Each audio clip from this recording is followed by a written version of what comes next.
Hey, you subscribed. Does it feel good? Everybody is talking about the way you're feeling. Are you having doubts?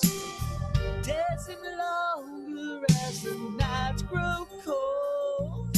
For love to last, it takes heart and soul. Now trouble with emotions, know what to say. Seconds turn to hours, hours turn to days. Tears upon a pillow, and my heart is filled with pain. For love is starting over, it'll never be the same. Now I'm all alone with a broken heart. Give you everything right from the start. Heart and soul. Yeah, you need to know how you tore my world apart. Didn't give enough heart and soul.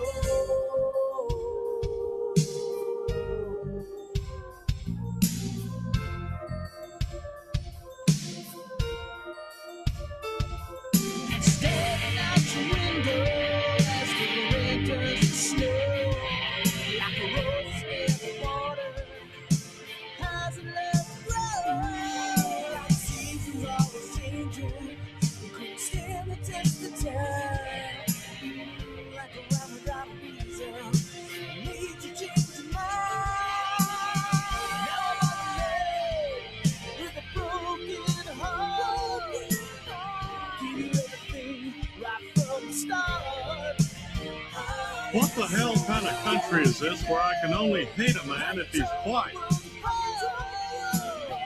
Didn't give enough heart and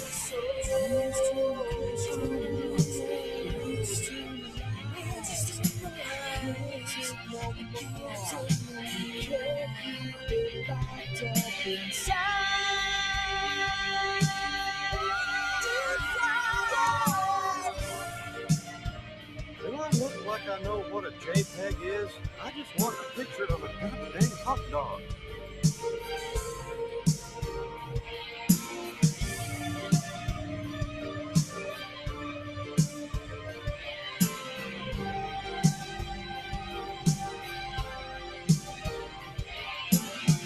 Now I'm on the road with a broken heart. Give you everything right from the start. Heart and soul.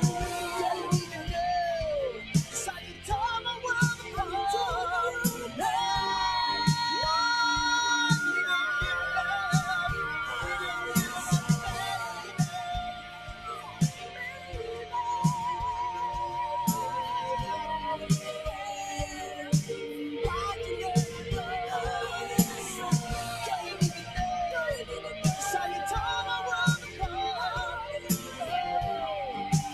You didn't give enough heart and soul.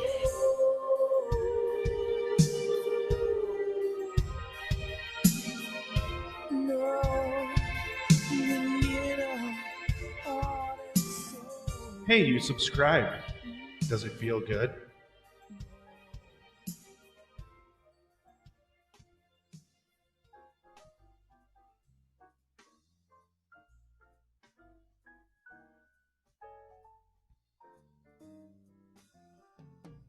Good evening. I'm back. It's Thursday night, 6:30. Welcome back to everybody who decided to join. Kitty, I see you out there. Thank you for the donos during the beginning of the show there. Appreciate it. And the subs. Much appreciated. So tonight, we're going to talk about something. Call-in show, yes. Oh, that's right. You can call in. I forgot all about it. I'll drop the link.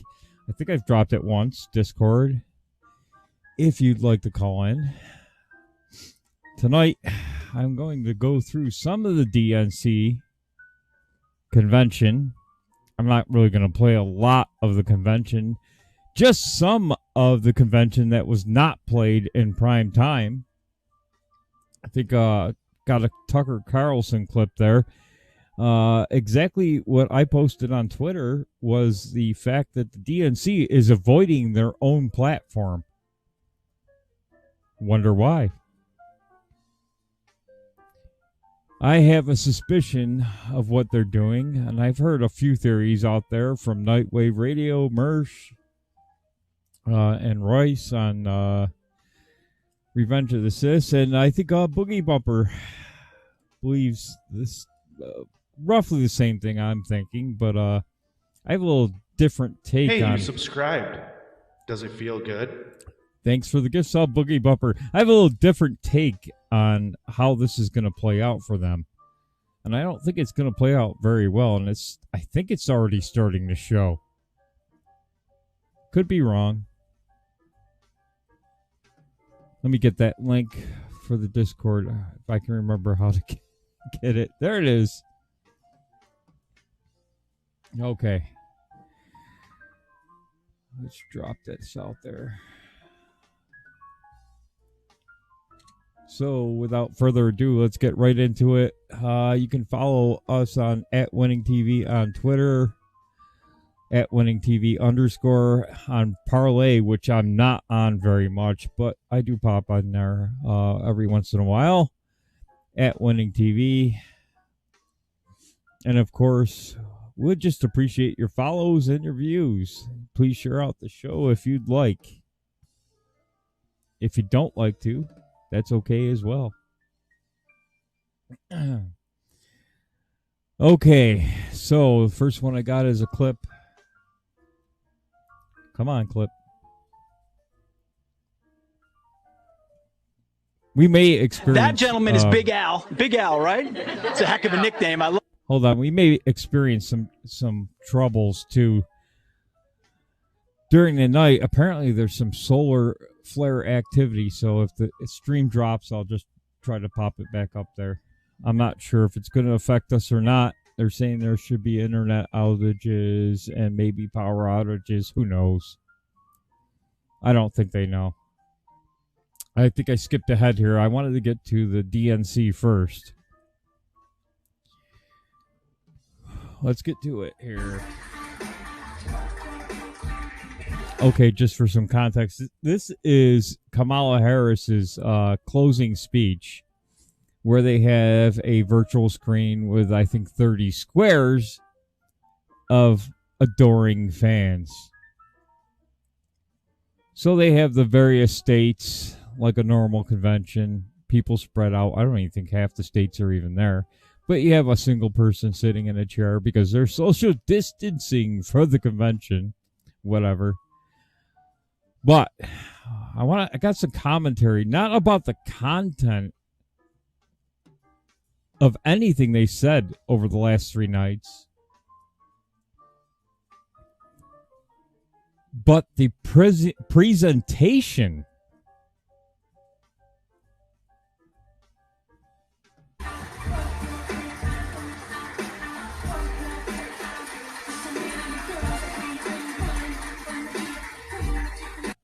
Why are the guys ducking down in front of the stage? What for? Why are they like ducking down and like they're not in anybody's way because there's nobody there? I'm sure this lady over here can see without you squatting around the stage. I don't get it, but anyway.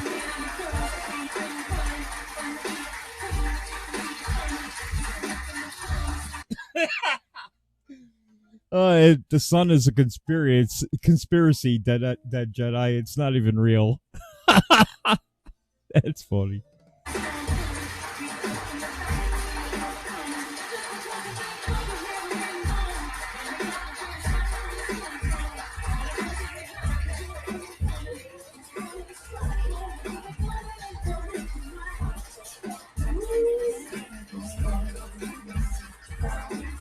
God, this is so bad. She's waving like she's waving to a massive crowd, and there's 30 people on a screen. Oh, this is just... Well, we're gonna...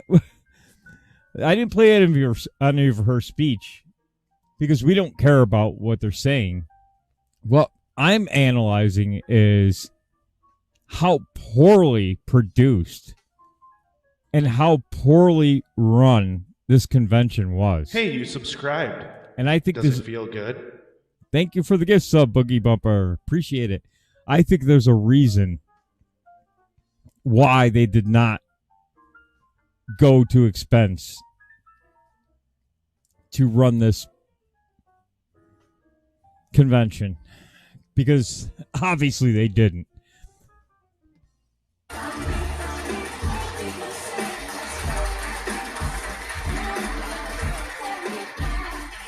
I mean, this is something I would expect the bands that I worked lighting for to have. I mean, this is like rookie level work that was done for this convention. I do not agree. Forget the content of what she said, because I mean, we'll get a little bit into that as well, but it's the presentation is just horrifying. If I presented this, and I'm not even close to being an expert. I half the time I'm like, how the hell do I do this? How do I make this work? But they hired people to do this for them. Only I think they hired the minor league team, and there's a reason for that.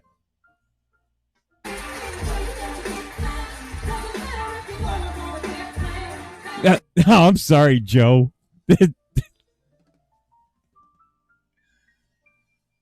Oh, this is just, and the people on the stage are not helping the situation at all, because,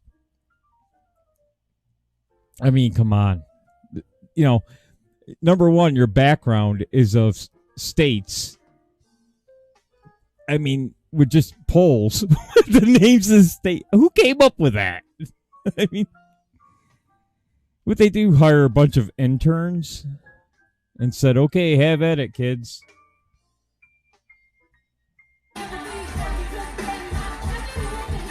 And this is just, he's waving to nobody. Joe, face the damn screen. The people are on the screen, Joe.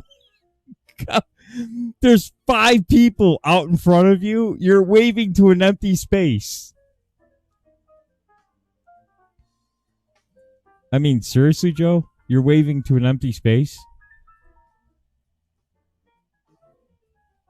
I mean, no prep went into this at all. It's just, I mean, Joe's been hiding, right? They could have prepped him for this.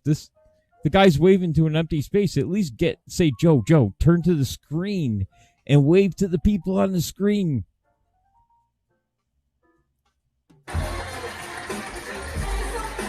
He's gazing around like there's a crowd there. And we saw the backup, right? Back this up. There is nobody there. Look, nobody. There's 5 people sitting over here. Joe's waving over here. There's reporters here and staff, probably. Reporters are still ducking for the people that are non-existent behind them. So here comes Joe.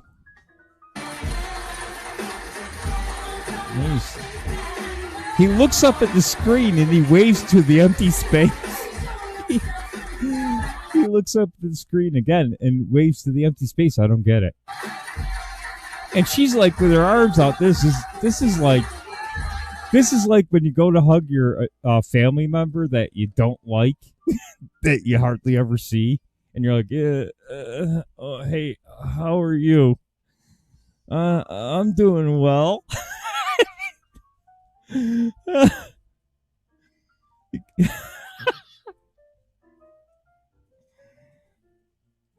Air hugs. Yeah, that's what you do with people you don't really like. You do the you don't even hug them. You kind of put your arms out in the air and you kind of like are in close proximity, right?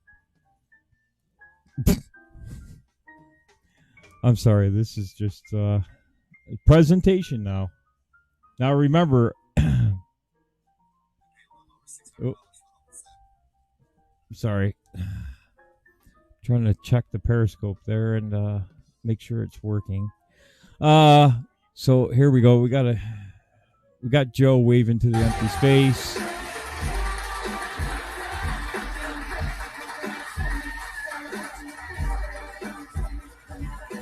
Okay, now you got people on the screen. Why did you get rid of them and put a D20 up there?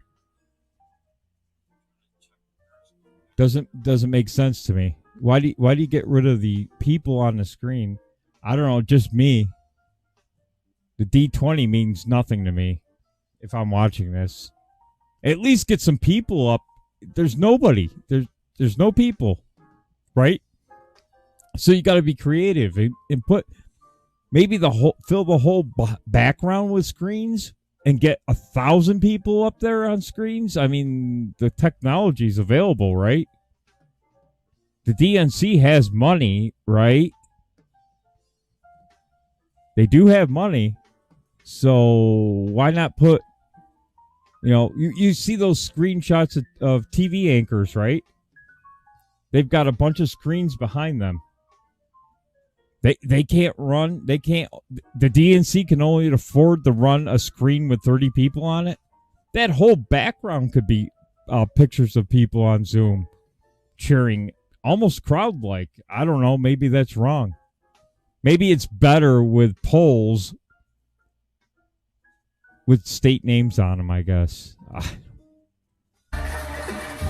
It just looks cheap, poorly done, unrehearsed, just pathetic. But there's a reason why.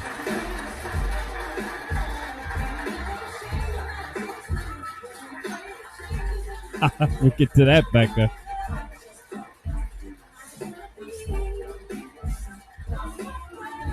Exactly, Hot Rod Girl. They do have money. They racked in quite a bit through Black Lives Matter, through Act Blue, right? We know that. That's a fact. That's not a conspiracy theory. They pulled in millions and millions of dollars for Joe. Hundreds of millions. There's a reason why they're not spending it. And this is the opportunity to spend it if you plan to win. Just my opinion. I'll let you know what I think. And then the phone line is open on Discord, so I'll leave it open if anybody disagrees or wants to talk about this.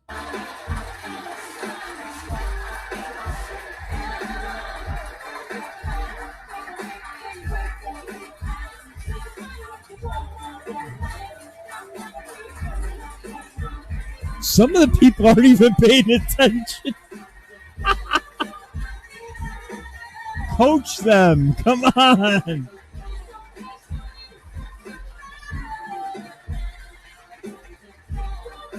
Who's he waving and pointing to? We just saw there's nobody there. And his wife is just like, Joe, the screen. Over here, Joe. Look over here.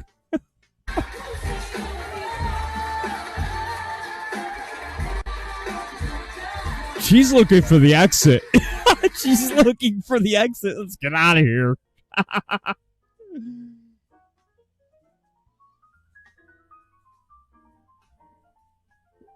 Oh, really? I didn't see that, Bookie. Let's go back. Let's go back to that shot with the crowd, right? Or Joe's waving to nobody, but that's...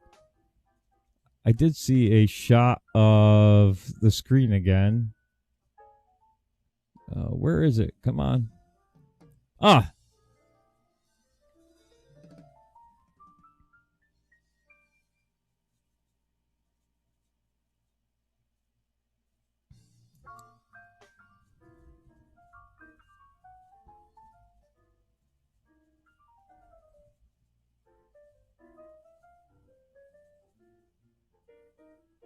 This girl looks like she's about to vomit.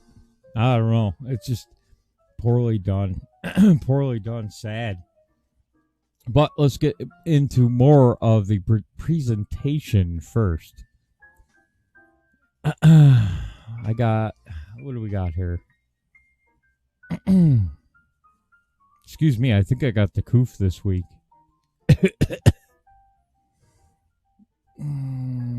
Oh, here it is. Right here in front of me. Okay, Becca, I think, brought this up. Not only did they have a screen with only 30 people and then a backdrop of flagpole stands with state names on them, which I'm not an expert by any means. But what the hell are you doing? I mean, you could fill that whole wall up with people behind the. I don't know. Instead, you put a still shot. Yeah, bring the volunteers and do something. They can stand 6 feet apart and then put a screen up of all 1,000 Zooms if you got to. They got the capability. They've got the money to do it. But why aren't they doing it? I got a theory about what they're doing. And I tend to agree with Mersh with what they're doing. And Boogie. This is the lid. DNC caught. Now, not only was the production horrible, but they were caught duplicating their Zoom participants to fill the screen.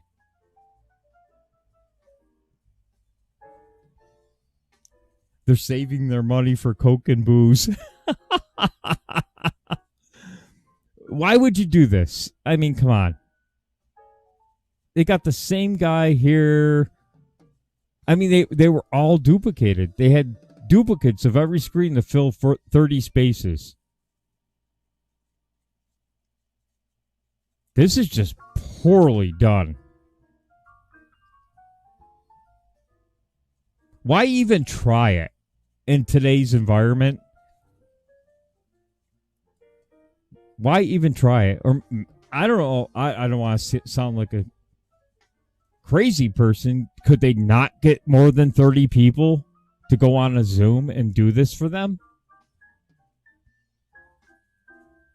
Did they have 30 people 30 more people that said, oh, hell no. I'm not going to have my face out there.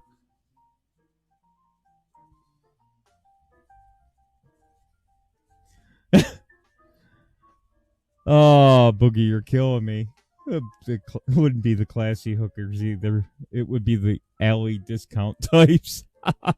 I don't think Joe would even know what was going on at that point. I mean, why even attempt this? You know the internet's going to pick up on this, right?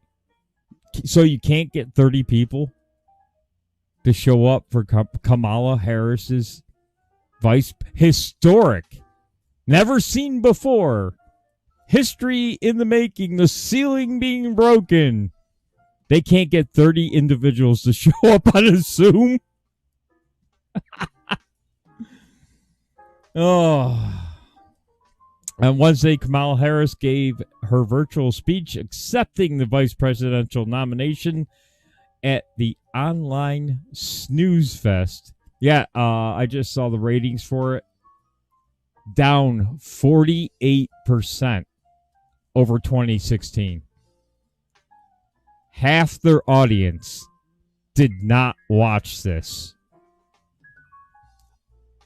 I don't know what the ratings were for the first night, but I think people caught on this is horrible. Known as the Democrat Convention, at the end of her speech, viewers were shown a large board where 30, it wasn't 30, it was a hell of a lot less than that. People applauded and cheered, but guess what? 3 of those streams were duplicated. That's right. Apparently, they couldn't get 30 individuals to clap like seals for Harris, so they copied 3 of them. And of course, obviously they got caught because it's all over the internet today.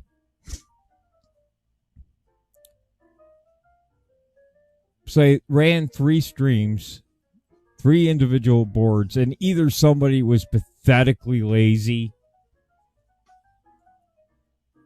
or underqualified to run that board and did not notice that the same people were on the same board. This board is just horrible. I mean, there's duplication all over the board.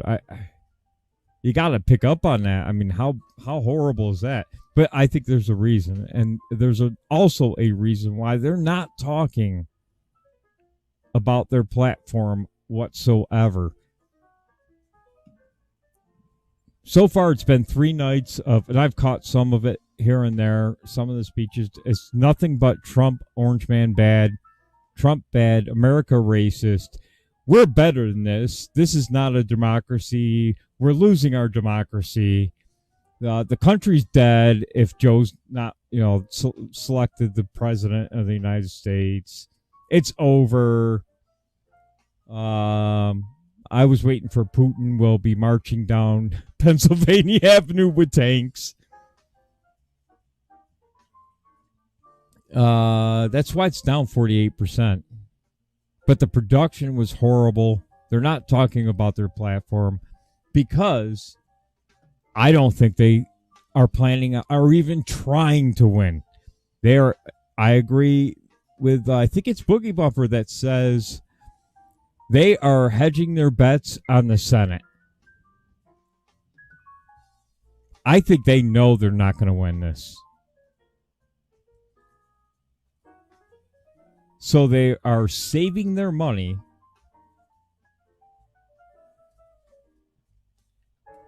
Random image. It's not fake news. Go watch it. Unless you're completely retarded. Unless you're completely retarded and you're just blathering bullshit.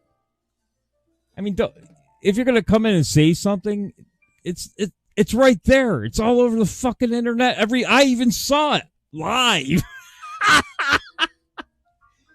Oh, I love the trolls. God, if you're going to, and they're spending a lot less money on trolls too, I noticed, because they're pretty shitty at it. Oh, those are deep fake videos.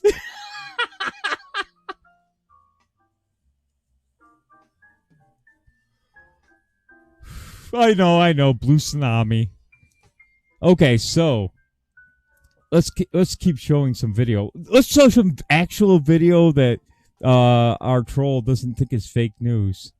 Actual video clips of the DNC, and I'm gonna go there now because it's during the daytime. They aren't playing this crap at night, and there's a reason why. I caught this Tucker Carlson clip. But there's more, because now they're not talking about platform. They're not spending money on production value. They're not even trying. They're phoning it in. The reason why is they know Joe's not going to win. They're going to take all that money they got from Act Blue through BLM, and they're going to spend it and pound it on Senate races. And then come back in 2024 and try to grab the White House. That's what they're going to do. Why would you run such a poorly produced, horrible convention online? It looks like amateur hour. It looks like when I first started doing this, I look back a year and a half ago and I go, holy shit, that's horrible. They're going to try to grab those Senate seats because the Republicans have more seats up in the Senate. Now, will it work? They're going to pour money into it. Doesn't mean they're going to win. But that's what the focus is right now. They are not expending any money on Joe. Very little money is going to be expended on Joe. And here's some evidence. I see no Bidens. I've seen one. Today is the first Biden sign I saw in 3 counties. The first Biden sign I've seen. No bumper stickers, nothing. Because why? It takes money to print all that up. They're not going to expend a lot of money on this guy. But they are going to dump money into Senate races in an attempt to take the Senate.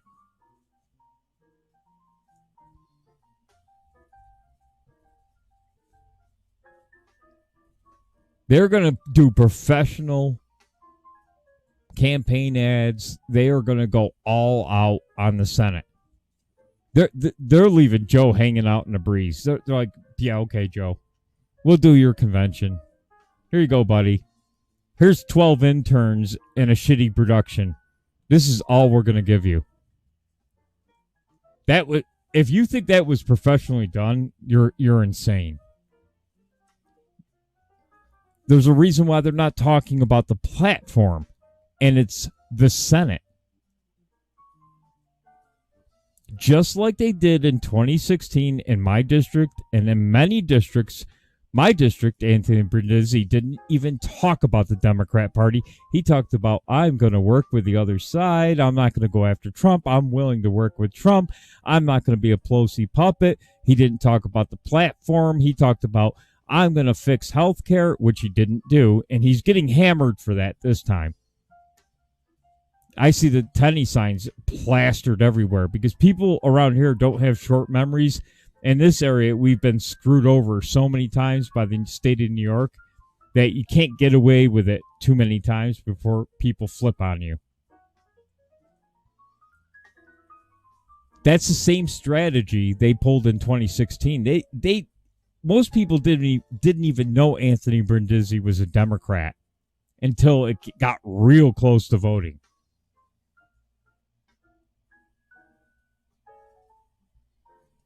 That's exactly it. He ran on local issues, Brindisi. He didn't talk about D.C. at all.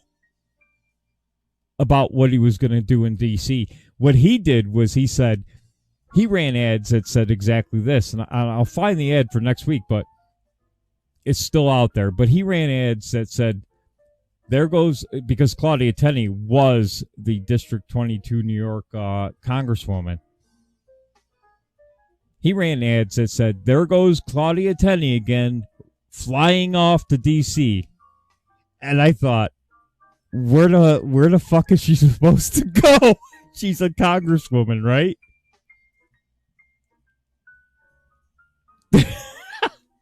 But it was effective because people kept thinking, oh, she left us behind. See? She was always spending her time in D.C. Because that's where they're supposed to work. Yeah, but, Anthony says he'll be around here a lot more. If the House is in session, no, he won't be. Nah, he said he was going to take care of health care in this area. And because we have a lot of seniors, and he's going to take care of seniors and local things. And, this creek needs to be fixed, and this road needs to be fixed. And Anthony's going to get it done. Of course, he didn't get any of that done. And he didn't spend his time here like he promised. So I think people have a short fuse when it comes to, okay, the guy lied. But it was effective. It got him just enough votes. People saying, I'll give him a chance. But like I said, he separated himself from the Democrat Party. Called himself an independent. He didn't say in his ads, I'm an independent Democrat. No, he said, I'm an independent.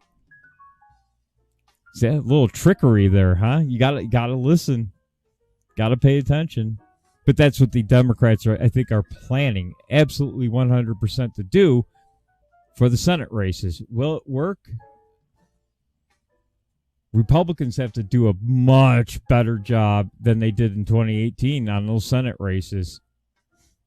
I think that, like I said, I think they're phoning it in on Joe. And here's more. This is why they're not talking about the platform, because they don't want these senators that are going for Republican seats to be exposed to this. It's time for some granular policy discussions, the details of how to run the country.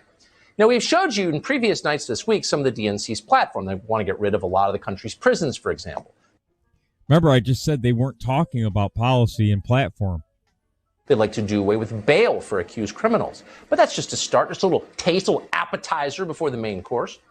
So for more, we're going to go to someone now called Jay Mai. You should know that Jay Mai's preferred pronouns are they, them.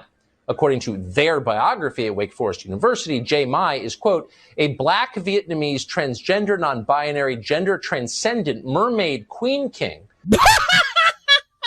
Wait a minute. I couldn't catch all that. Hold on. Let's back up, Tucker. It's long, so maybe I should back up to here. Gender transcendent mermaid Holy queen cow, king. It's back even farther. Transgender, non-binary, gender transcendent mermaid queen king, currently living out their ever-evolving truths in Winston-Salem, end quote. Got it? Okay, now listen to Jay Mai. Why can't folks imagine a world without the cops? Why can't folks imagine a world without prisons? Why can't people expand their imaginations to include community care, to include an abolitionist future? And I'm talking about like for real abolition, not just watered down DNC version of abolition. We're talking about abolishing the police. We're talking about abolishing ICE. We're talking about abolishing prisons. Yeah. How many people think... I can't believe that was even a... That's the longest title I've ever heard in history.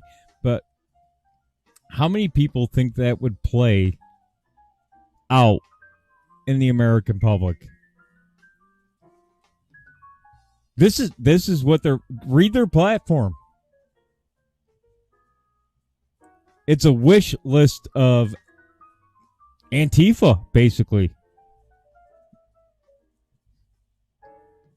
And they're getting back in the Paris Climate Accord, hundreds of billions of dollars.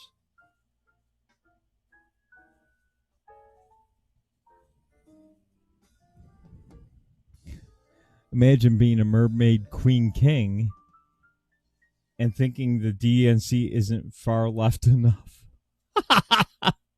We're talking about abolishing the police, abolishing ICE, abolishing all prisons. We're imagining a world like that. We're bringing it to you. You're starting to get some sense why they're not putting this stuff on TV. Democrats and their faithful lackeys, the media, have been telling you for weeks that none of this is real. You're imagining it. Democrats don't really want to take the cops away and leave you defenseless. Yes, they are voting to take billions from police departments across the country. But that's not really deep. All you got to do is read their platform, of which they have not talked about the entire week. They haven't talked about what they're going to do. Again, it's deception. It's to hide what they really want to do so that they can gain control of the Senate and go for the presidential race 4 years from now. Keep investigating Trump. Keep him tied up. And before you know it, 4 years is up. Hey, vote for our, I don't know, AOC or somebody like that. I think that I agree with Mersh on this point. This is why they let AOC go out there and endorse Bernie, to distance herself and the far left from Joe, so that they can turn around, blame Joe for being too centrist. Notice they're calling Kamala Harris a centrist as well. They're going to blame them for being too centrist, and that's the reason why Trump is still president. They think far ahead. They think the next election ahead.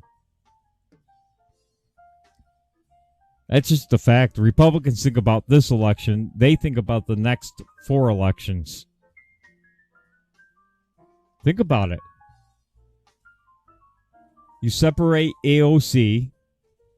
You call Joe a moderate. You call Kamala a moderate, and that's what they're doing, right? They're saying, even though they know it's not true, she voted left of Bernie in the Senate. But try to get your message out that she voted left of center from Bernie when the entire media apparatus is saying she's a moderate. You can see the play here. The play is to get the Senate. Don't talk about the platform. Don't let anybody know what you're going to do once you gain power. Tie up Trump for 4 years with investigations on, I don't know, he pissed in the wrong urinal. Investigation. And then try to get to 2024, throw somebody up like AOC and somebody else and say, we lost the last time because we weren't far left enough. Look how everything's all messed up now because Trump, quite frankly, if they win the Senate, he won't get anything done anyway.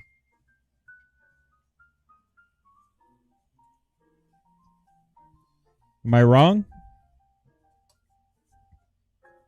I could be wrong, but if you look at the production value of that DNC convention and how horribly done it was and how they're hiding their platform, they did not talk about what they're going to do for 3 nights.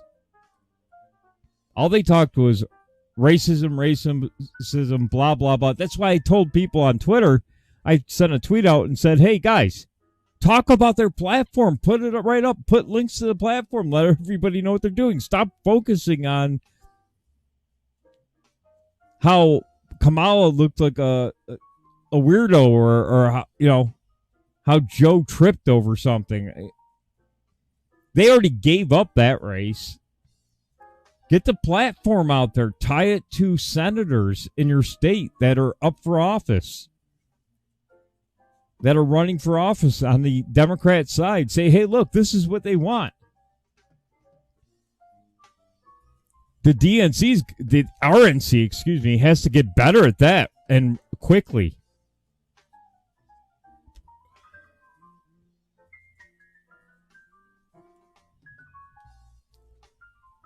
Problem is, Dead Jedi, they didn't air this stuff. They hid all that during the day. And they did not allow the media to run this stuff. That's for sure.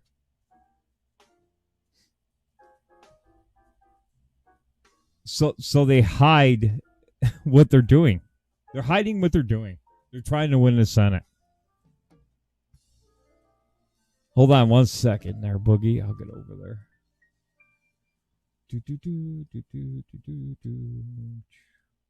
There's the Discord link. Does it make sense to you? Sure as hell makes sense to me, because why would you put your top youthful rock star out there and say all of the far left stuff? She's the only one that's done that so far. And then says, I second the motion to endorse Bernie Sanders for president of the United States. Didn't even mention Joe's name.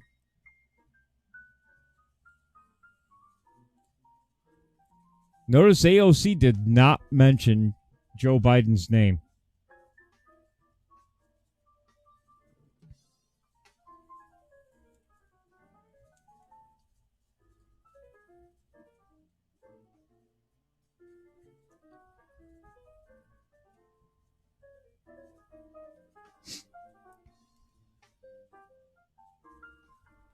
I think Boogie Bumper joined. He's not muted. You there, Boogie?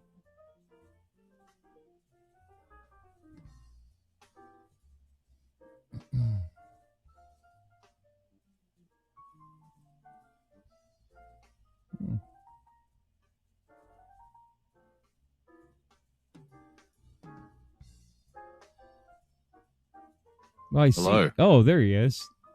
Welcome Hey, aboard, guys. sir. How are you? I can hear you. Good. You can hear me? Good. Yes, I can. Excellent. I think you're pretty spot on Why, thank you, sir. when it comes to the whole thing. Like, I don't know if you caught my Periscope the other day. It's basically, along the same line. I keep coming back to, why would Joe Biden even be the nominee in the first place? Why would he be? I'm getting a little bit of an echo. I don't know if that's on my end or on your end. I don't hear it over here, but Okay. let me see if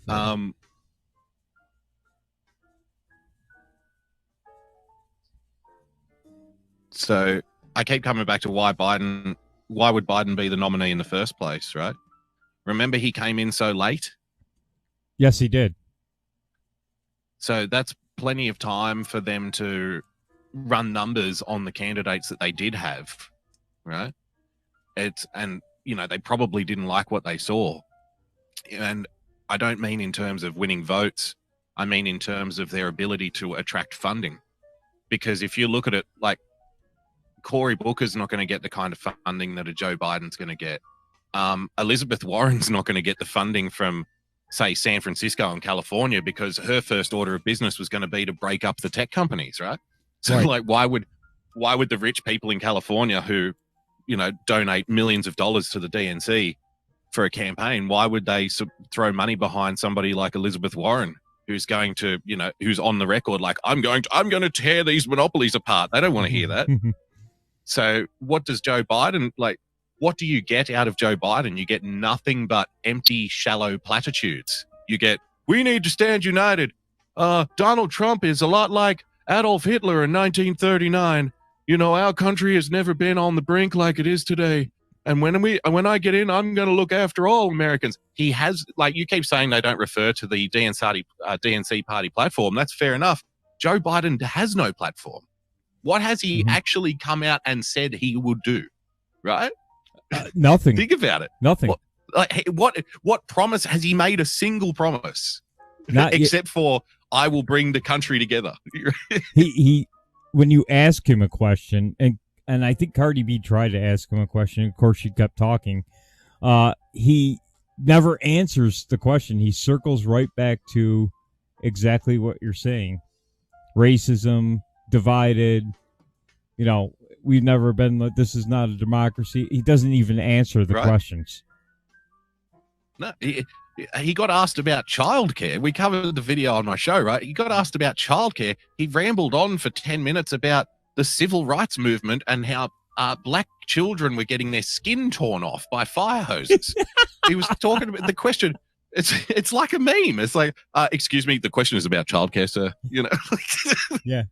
What the hell is he talking about? That's why he's not doing interviews either. He just can't focus. So they're throwing him up there as, he's gonna. I believe they know he's gonna lose. So their focus is, because, like you said, and I didn't catch your Periscope, but I heard the other day they are already sending Kamala Harris out to California to what? Fundraise. Yeah, of course. That's what I'll give you, like the short boiled down version of my Periscope. It's still on my timeline if somebody wants to listen to it. But basically, I think Kamala Harris was chosen specifically. Like, if you look at it, she's very unpopular even with Democrats. She's only popular in California, and she's known within the party as being a tremendous fundraiser. So that's why she's there, is to raise money. And the money that she's raising is going to Senate seats. Now, if you think about it logistically, put yourself in the mind of somebody like Nancy Pelosi, who's incredibly cunning politically. She's not dumb. She might be drunk, but she's not dumb, right? And she knows that in 2020, she's got a very small chance of winning the White House back. But in 2024, and people always say, oh, it'll never happen. Like, we've woken up, blah, blah, blah. Trust me, elections are the same in every country, right? There's a science to it. In 2024, the Democrats are already favorites to win back the White House, because for a party to win 3 terms back to back to back is incredibly rare. It's happened less than 5 times, I think. And somebody George pointed out Bush. the last time it happened was Reagan to Bush. Yes. And look what happened to George Bush. Yeah, he got right? He crushed. didn't win another term, did he? Yep, he got crushed. So he got crushed by Bill Clinton. So it's incredibly rare to win. So they know in 2024, they're already ahead. Okay. History is on their side. They are already the favorites. Donald Trump isn't running again in 2024. You have to look at who's going to be the next Republican candidate, right? Now, just say, for example, it might be Mike Pence. Now, Mike Pence might be a lot of things, but for all of his good sides, he can only be described as a very bland, average politician, right? He doesn't excite anybody.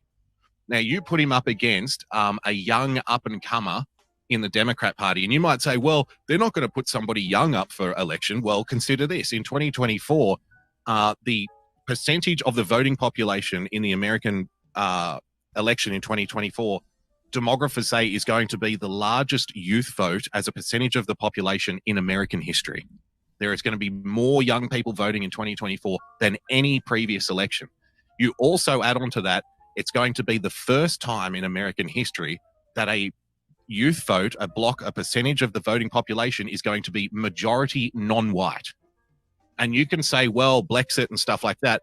Unfortunately, the reality is the overwhelming majority of people, non-white, right, vote Democrat. Mm-hmm. It's just the way it is. So you look at 2024, they're already in front in terms of history. They know that they're going to have a lot of, like, the youth vote is going to be a huge factor. They're already setting up the youth vote now. That's why Cardi B is doing interviews now. She's getting people prepared, like young people. We're so proud of you, Cardi, getting the young people involved in politics. Think about like the David Hogg type characters, right? It's all about the youth are going to do it. We can do it. The youth. It's all about you guys. They're preparing for 2024 when they have the numbers on their side. And why would you waste a good opportunity, a good talent in 2020 when your chances of winning are slim compared to 2024 when you're already the favorite, right? Exactly. So instead of wasting money on this election, there are at least 4 or 5 Senate seats, and I keep saying I need to bring it up, but I've gone over this before. In Colorado, in the Carolinas, and a couple of other places, there are, you know, if you're a Republican and you say there's no chance I'll lose any Senate seats, stop deluding yourself. Stop pretending. There are chances there in those particular states. The Democrats have legitimate chances of winning Senate seats. Believe it or not, for whatever reason, they are very, very close, and the Republicans in those states know it. If you're Nancy Pelosi, you get the money in, you bring in a ticket which is purely for fundraising. Joe Biden, the safe corporate option, and Kamala Harris, the 2 best fundraisers you can possibly get. And you take all that money and you focus on 4 or 5 Senate seats with the hope of flipping them. You only have to win 4 seats to win back the Senate, and then it doesn't even matter if Donald Trump's president. And then you can spend the next 4 years doing investigations and commissions and hearings. And then after 4 years, you can say, look, Donald Trump didn't even do anything for the last 4 years whilst you halt his agenda. And then you put up a young, fresh, up-and-coming Democrat, right, who's got the ability to motivate people to get out into the streets. AOC seems silly until you understand that she's already an international brand. There is no reason why me in Australia should even know who AOC is. But she is known internationally. She's a first-term congresswoman. That is ridiculous. There are 10-term congressmen who I don't know of, who I've never heard of, right? Exactly. So AOC's been there 2 years. She's already known internationally. So that is a huge bonus for somebody in the DNC. She'll be 35 about a month before the 2024 election. And you know, it just seems like all of these ducks are lining up. And I don't think that they're throwing the 2020 presidential race, but I don't think that they're actively trying to win it. I suspect that they know internal polling says that Joe more than likely won't win, but they're not putting effort in, that's for sure. I mean, you look at that DNC convention, it does look like interns ran that thing. It just poorly done. Yeah. You know, if they had, like, they keep talking about, oh, it's such a great thing, Kamala Harris, people of color and stuff. If that was the case, she would be the nominee. She's not the nominee. Right. She had to be crowbarred in to the VP pick. She 1% polled at 1% with Democrats. Cory Booker was accusing his own voters of racism when she dropped out. Yeah. She was the first to go, So Democrats are not excited about this ticket. Was she the first to go? One of the first. One of the major ones, anyway. Tulsi Gabbard outlasted her. Yeah, and she polled at 1% too for the entire show, I think. Yep. I mean, you look at... so I was just reading before, it was reported in The Hill, okay, that Donald Trump has drawn level or within the margin of error of Joe Biden in Pennsylvania. Now, you can read into that what you like. To me, that would suggest that Trump's at least 5 points in front in Pennsylvania. Right. And if all Trump has to do is hold Pennsylvania, hold Florida, and hold Arizona, and he wins again. And the DNC has to know this. I mean, they know a lot more about what's going on the inside baseball than what we see in polls. That's for sure. Yep.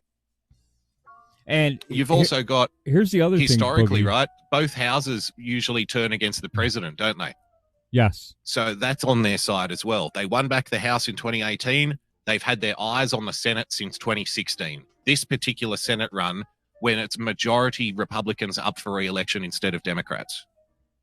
Yep, it's strategy. They're playing this. They're playing the odds, historical odds. Yep.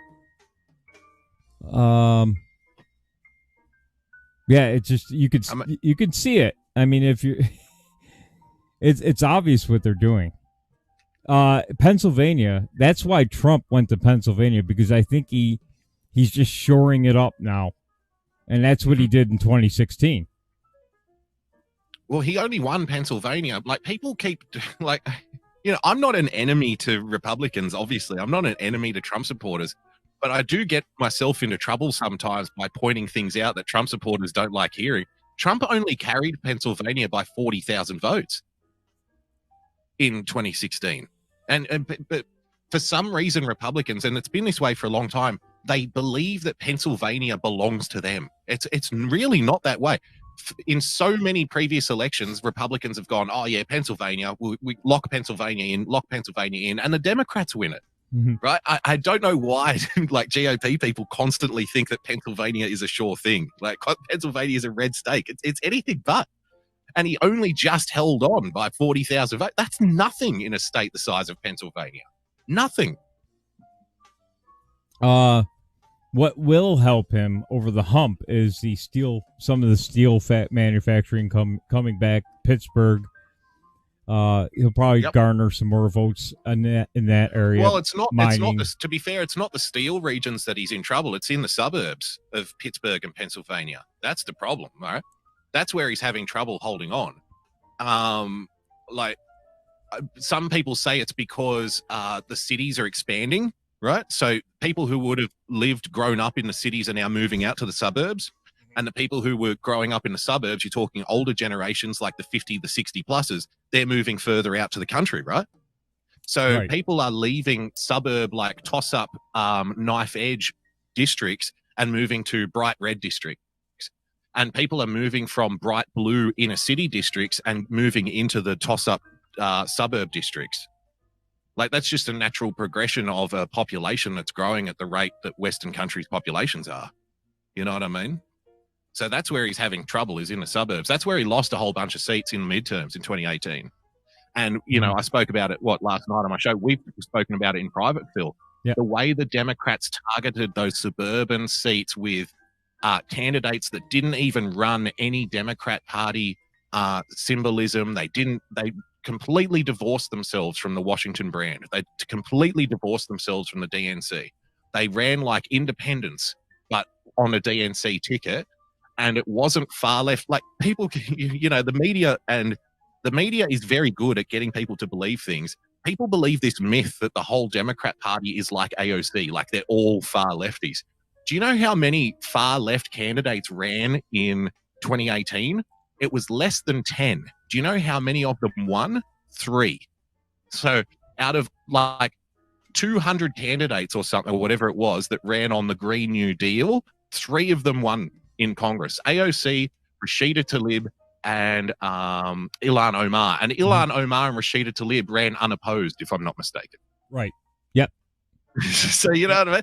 So the whole rest of the candidates were actually people like local business people, veterans, like union leaders and shit. Like, they ran on more traditional Republican light Democrat platforms, and they ran as independents. They were very clever, And you try to explain this to some people, Phil, and they go, "Oh no, it's all cheating." It's like, no. If you say it's all cheating, then you're not going to learn anything. You know what I mean? No, they It's did not because all cheating. You have here- to give credit where it's due. They were very clever in how they ran these campaigns in the suburbs. absolutely, because here Brindisi ran to New York City on secret junkets to do fundraisers with Democrats from Washington, but he did not advertise it. He didn't let anybody know. I think they found out about a few of them after the election. So they kept it quiet. They did not want any ties to Cuomo, any ties to Pelosi, any ties to D.C. whatsoever with Brindisi. And he won by a narrow margin, but he won. Yep. Oh, he won. Like, there's cause for optimism for Republicans, because I would say about between 30 and 40, pardon me, congressional seats are being held by margins of less than 2%. I think, and in a district, like in a congressional race, 2%, like 1% can mean like less than 1,000 votes, depending on how many people come out and vote. Yep. Right. Mm-hmm. So that should be cause for optimism. But the problem is, are you going to get people in these suburban areas? Like I said, the demographics are shifting in these suburban districts.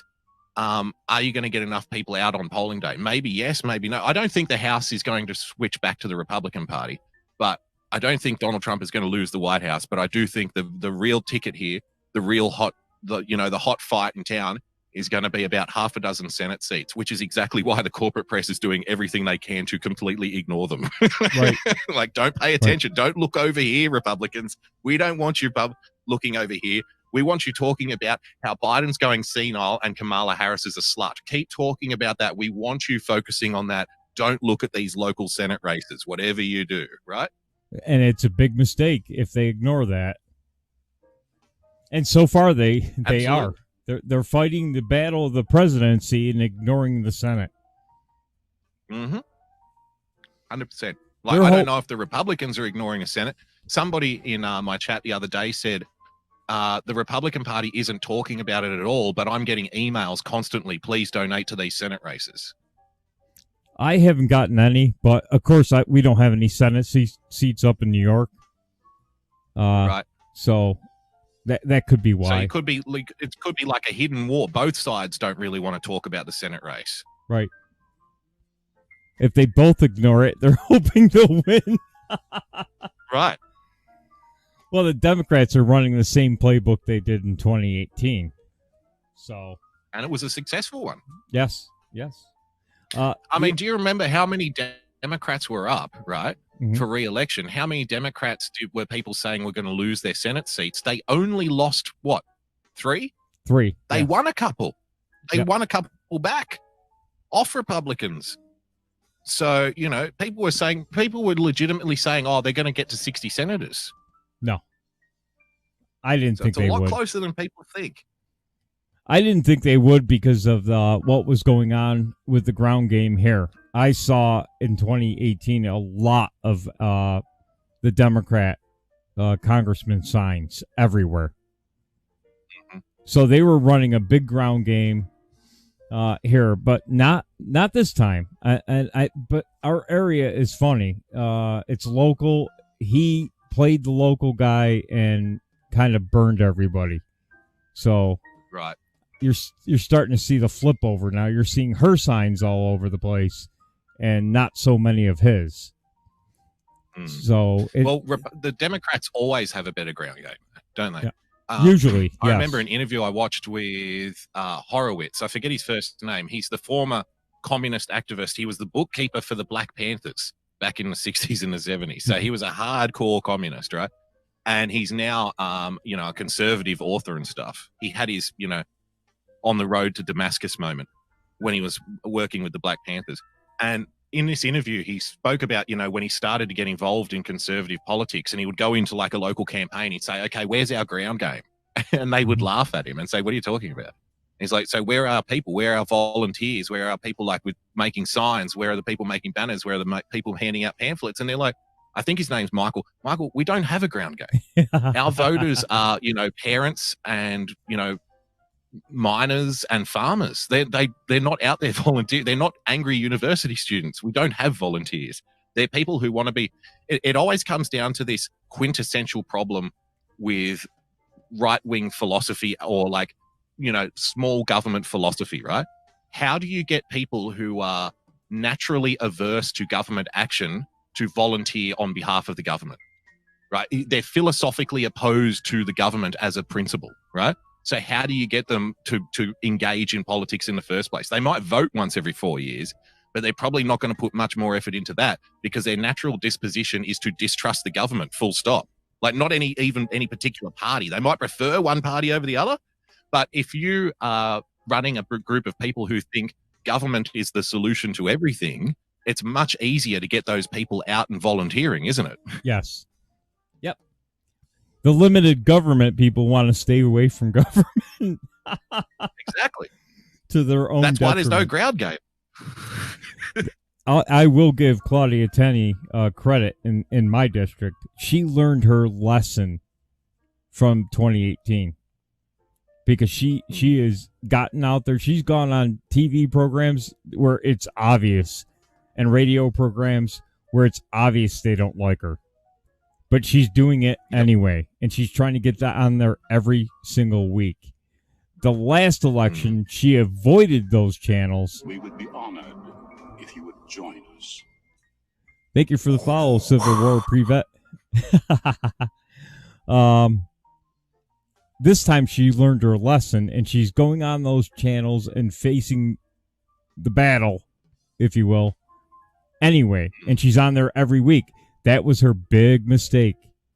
She thought, because this area is mostly conservative and usually red, that she was going to win.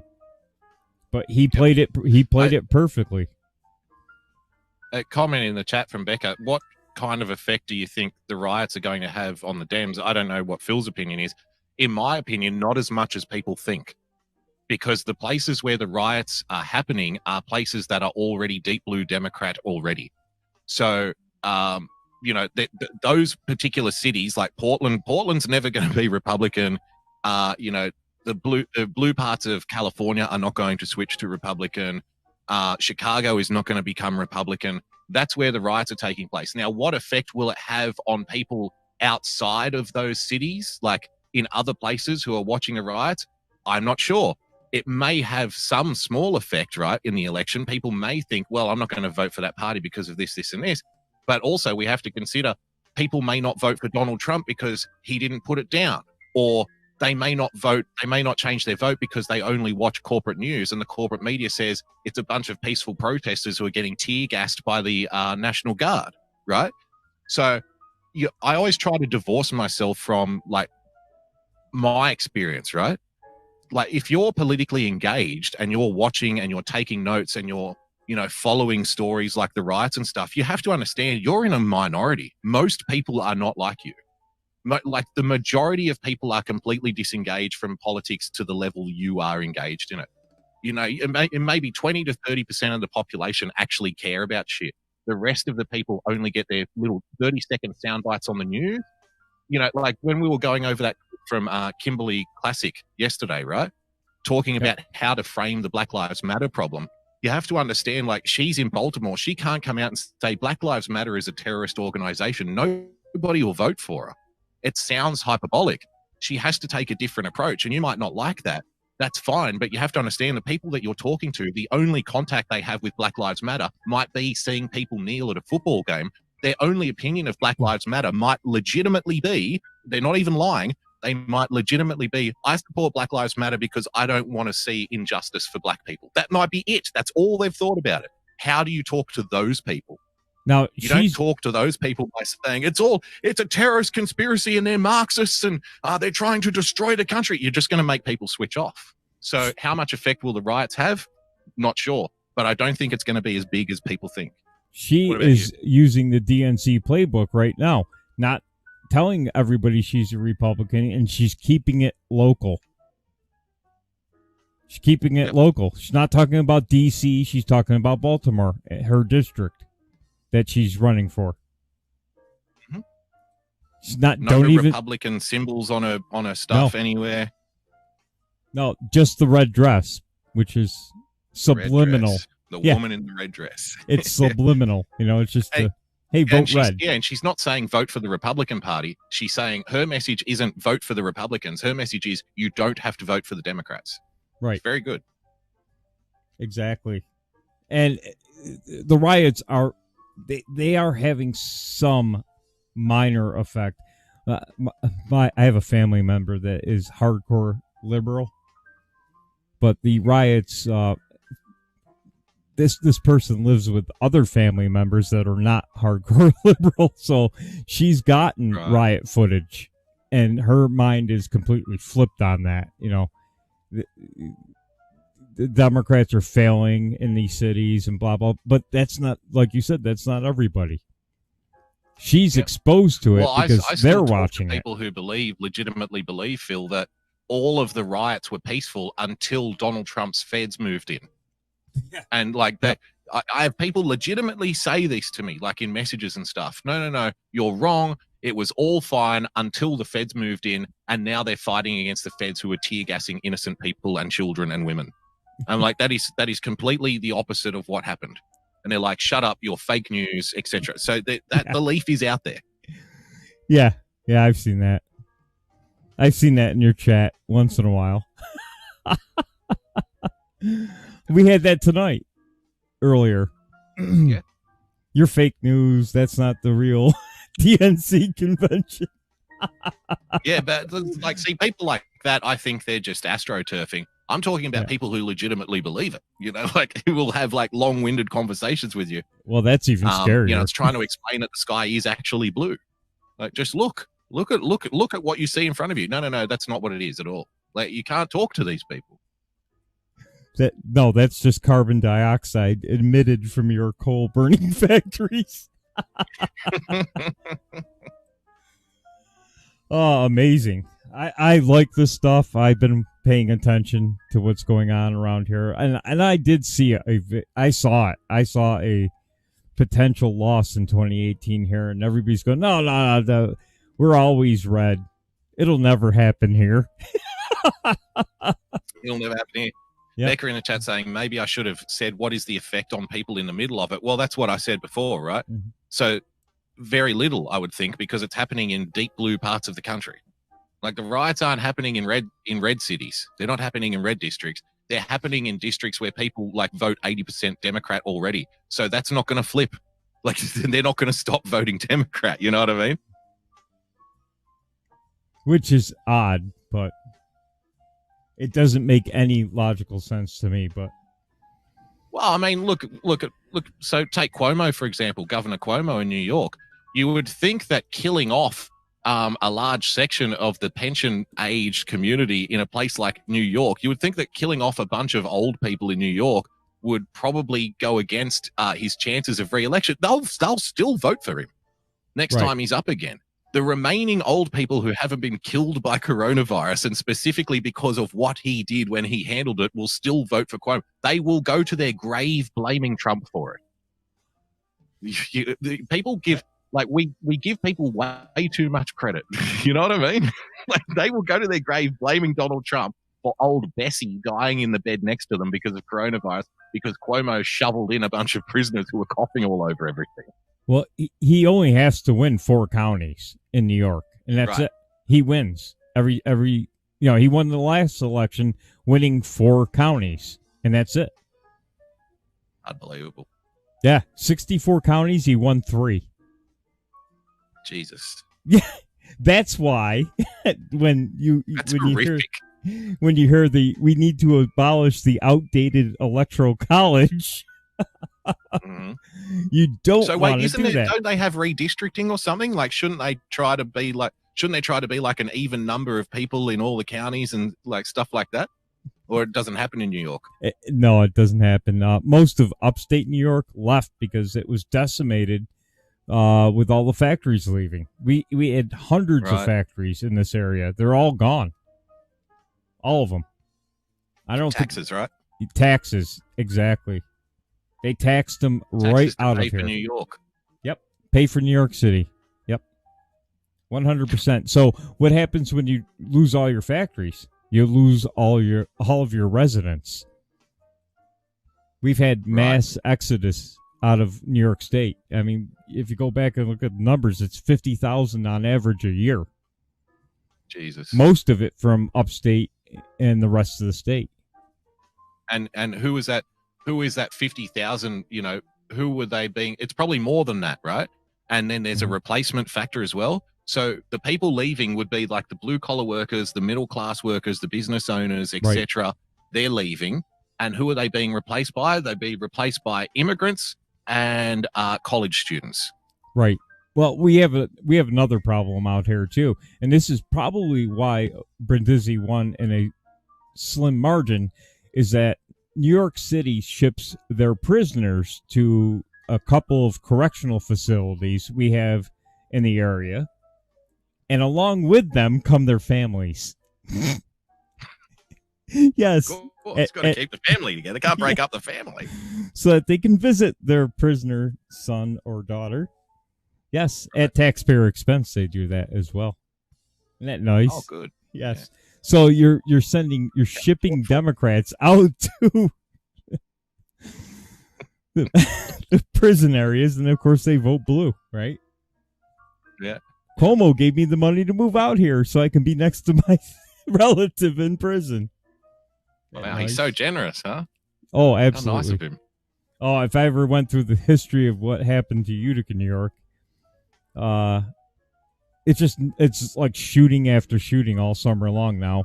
And when you see the articles in the paper or on the news, it's Mr. Smith from the Bronx, shot Mr. Jones from Brooklyn. It's like, okay, Well, aren't the Bronx and Brooklyn and Harlem all like gentrified white areas now, like with little organic markets and vegan cafes and shit? Because they shipped them all out here. Yeah. Wow, honey. With that new prison opening up, it seems that the real estate, there's now apartments available in Brooklyn. Yay, we'll open up an organic vegan cafe. Sounds fantastic. And I see Ajax is from Rochester, so he probably knows the Syracuse, Utica area, and it's depressed. And like I said, we get the New York City residents shipped out here. So there you go. Yeah, New York State is they're talking about New York State losing congressional seats eventually. At the rate we are losing residents, population's going down. Yes. Yeah, right. And you got to get those seats in California. That population keeps growing, huh? Yeah. Well, I mean, like, take this for example. This could have been an easy thing for Donald Trump to do 4 years ago. Why didn't he change the census rules? Like, why didn't he get it done? The first order of business should have been after the regulations, which was the first one. Fair enough, that's fine. But the second order of business should have been illegal immigrants not counted on the census. Because if you do that, you take a whole chunk of electoral college votes out of California, don't you? Overnight. Yep. So it should have been the first order of business. It's like, no, on the census, illegal immigrant, we are not counting illegal immigrants on the census. They do not count to your population total. You do not get extra political sway in Washington based on the fact that there are a whole bunch of people living in your state who should not be there.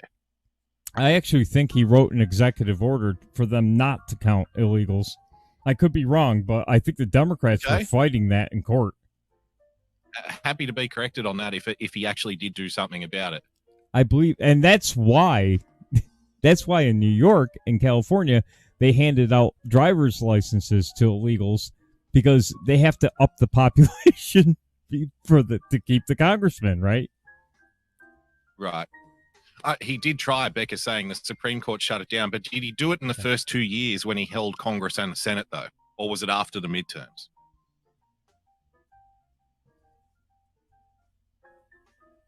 I can't remember. I know he did do it, and the Democrats took him to court. Okay. But I don't know when. That is unbelievable to me that, the most powerful country on earth doesn't get to decide who it counts at its own census. That is incredible.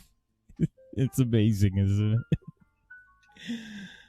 And the Democrats fought for that for a reason. You spend $4 trillion protecting the border of Iraq, and you can't spend $300 billion protecting your own border from Mexico. You know? Yeah.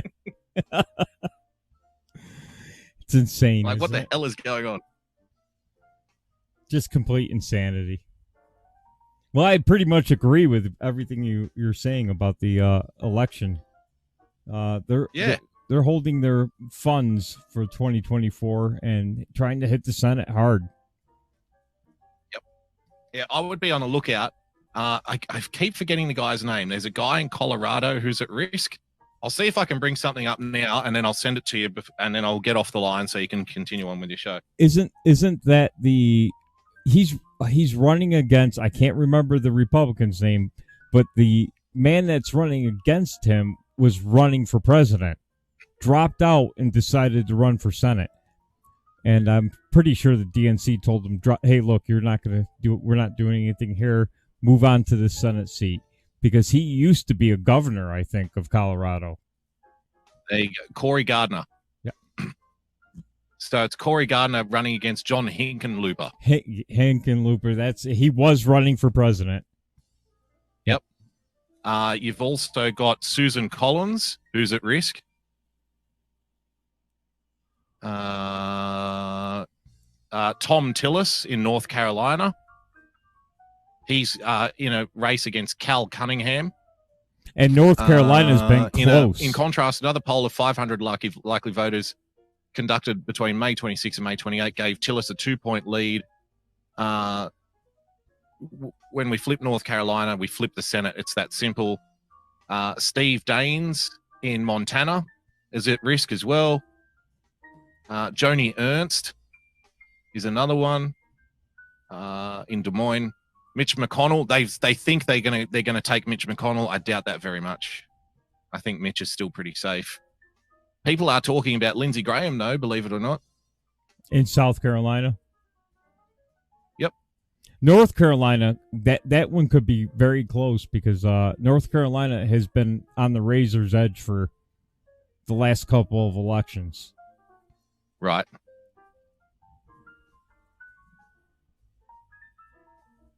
Martha McSally, remember she only got shoehorned in the first time around, right? Yep. So that's not a particularly strong platform for her to be running on. And people say, oh, Arizona's safe. Kirsten Sinema has done a tremendous job in Arizona for the Democrats. Although I like her. Right? So she's like the moderate Democrat. She's like the only one. So she has actually improved the Democrat Party brand in a state like Arizona. Yes. Even Republicans like her. She's not losing a seat. But Martha McSally, on the other hand, she's painted Martha McSally into a corner. She's got the Republicans liking her, and nobody even knows who Martha McSally is. Yep. She takes all the attention.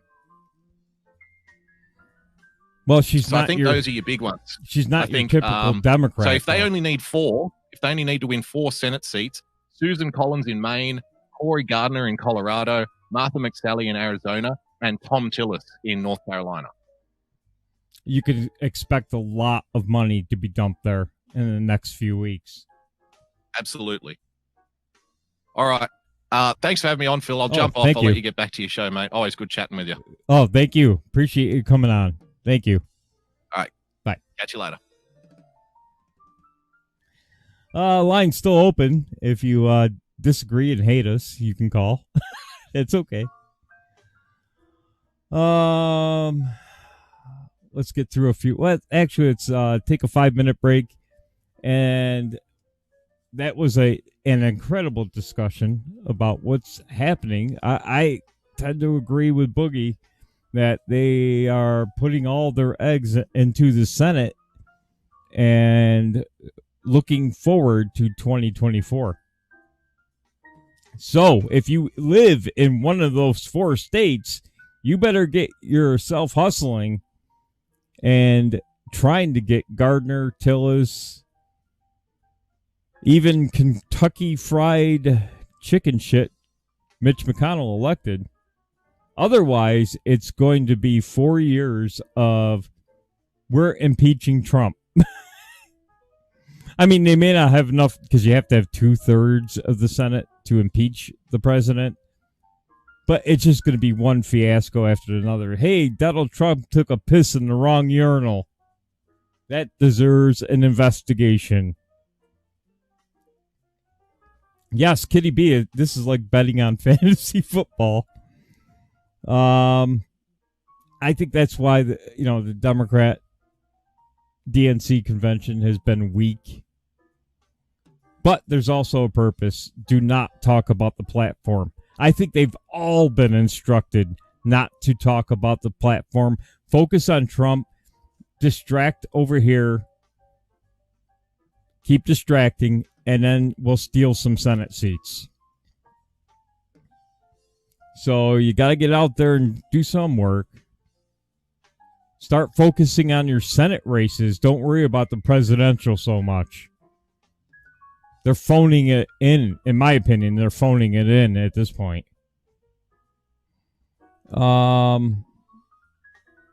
We'll take a 5-minute break. And we'll go through a few more things. And I've got a couple funny things. So we'll see you in 5. Thank you for coming. Southerner Doc Martin. Just wanted to remind you to put on your calendars to join me and your favorite ne'er-do-well Yankee, Bill D'Angelo, on Saturday nights, beginning with Promises Kept at 8 p.m. Eastern Time, followed by The Speakeasy with all of your favorite Patriots. You never know what we might cuss and discuss. Into every note. Well, look no further than Irrational Times. Using only the finest instruments to create an experience that your ears will thank you for later. Irrational Times attempts to elevate the whimsy to a desirable level. New songs and sketches every week, so check it out.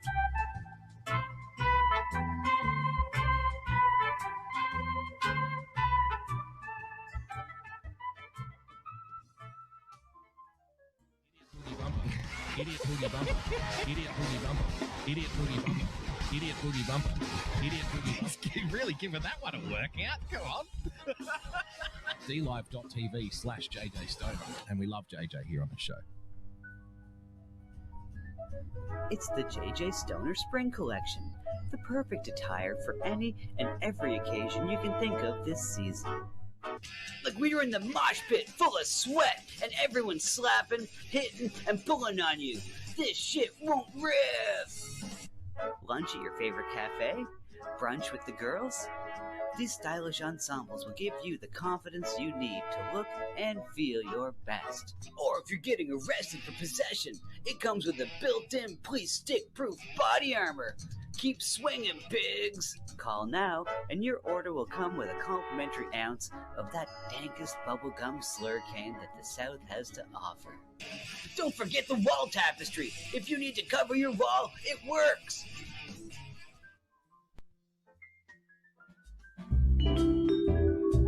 Hello, my name is Frozen Asian, and I'd like to tell you about my show, The Sunday Night Shit Show, every Sunday night at 10 p.m. Eastern Standard Time.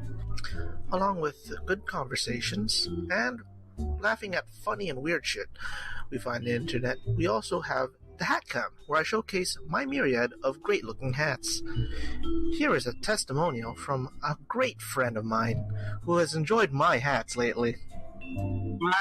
I hope your next hat is a bullet. Jesus Christ, what are you, fucking Asian Dick Tracy? What's wrong with you? Why do you have to ruin my evening? Like, I was gonna just listen to my buds do their show, and you just gotta do this. You do the show without the hat. So you're not enjoying it? No! Dude, Asian come Dick on, Tracy. secretly you enjoy it. You look like you're going undercover in Argentina, but it's not working. I hate you. I hate you. Oh, come on, you secretly love it. No, I openly hate it.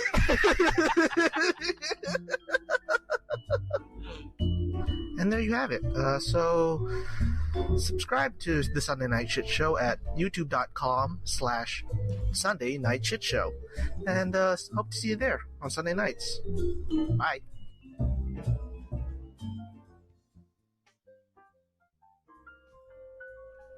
Feeling depressed? Need someone to tell you it's not okay? Do you like goth public access TV? Then join me for The Big Empty every Sunday at noon. Major_Tom on DLive, with zeros for O's, because everything in your life is that difficult. There's a place that we can go to watch old things. All the warm, fuzzy member berries it brings. It's a special little spot tucked away on DLive. Enjoy the joy of Bessie. Campy old movies and old cartoons. We hope to see you over there very soon.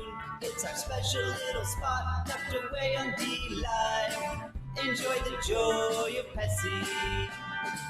When we were kids and there wasn't any school, we'd sit and watch all the best cartoons, eating cereal until it was noon. We never thought that 30 years later it'd still be cool.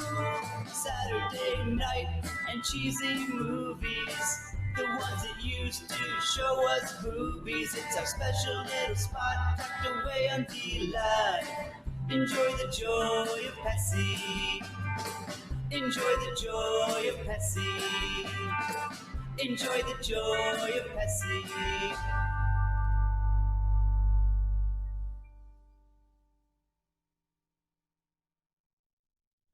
This just in. The global officials that can help all, also known as Got You, have now banned all boogieing and boogie-related movements worldwide. Public safety is the main concern, they say, and people are reminded that boogieing is contagious. Anyone caught boogieing will be dealt with in the harshest terms police have reported. More idle Sometimes this world can get you down. There's just one thing you can do.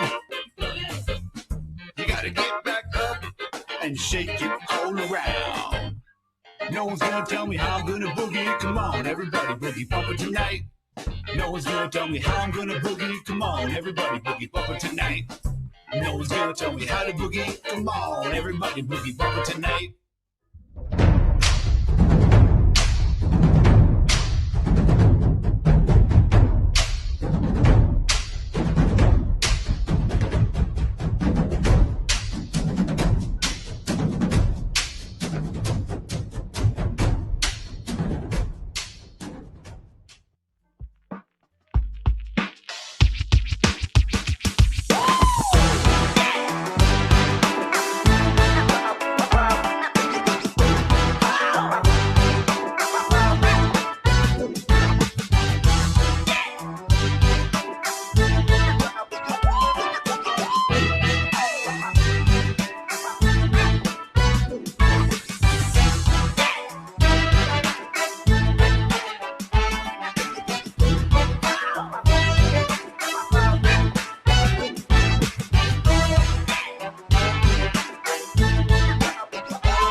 Patriots, this is your favorite.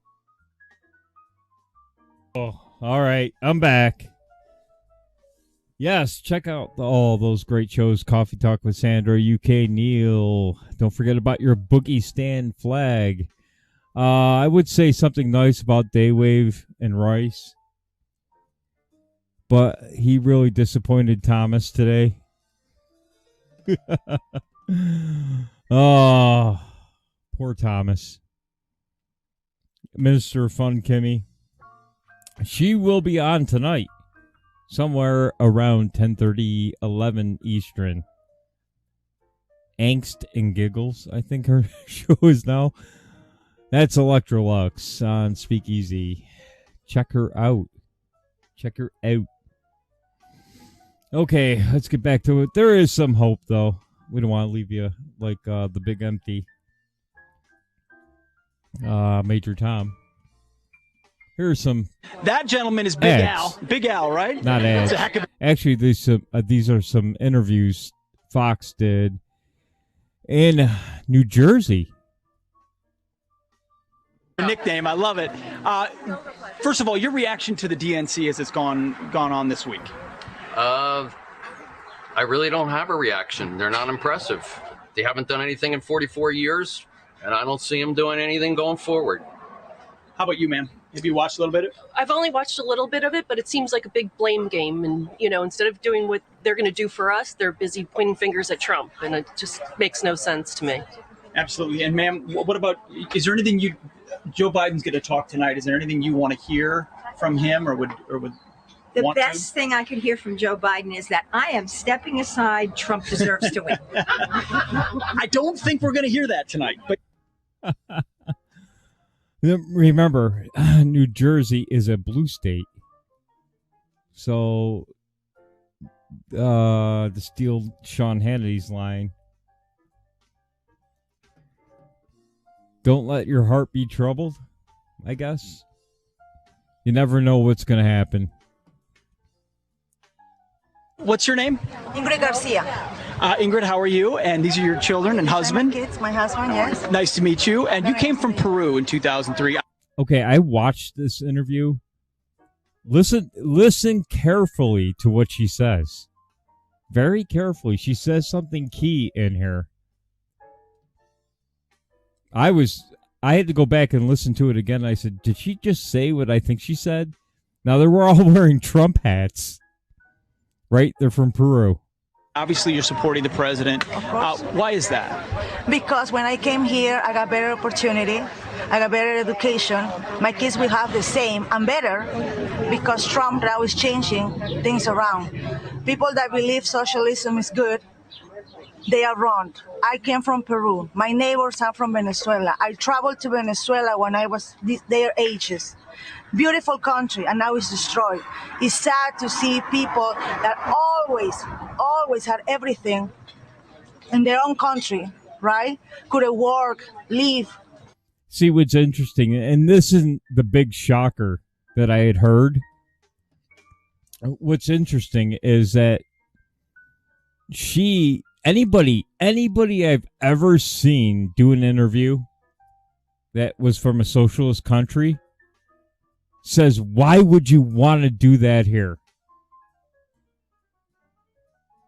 Every single person I've ever seen interviewed says, don't bring that crap here. We ran from that because the country's destroyed. It's bad.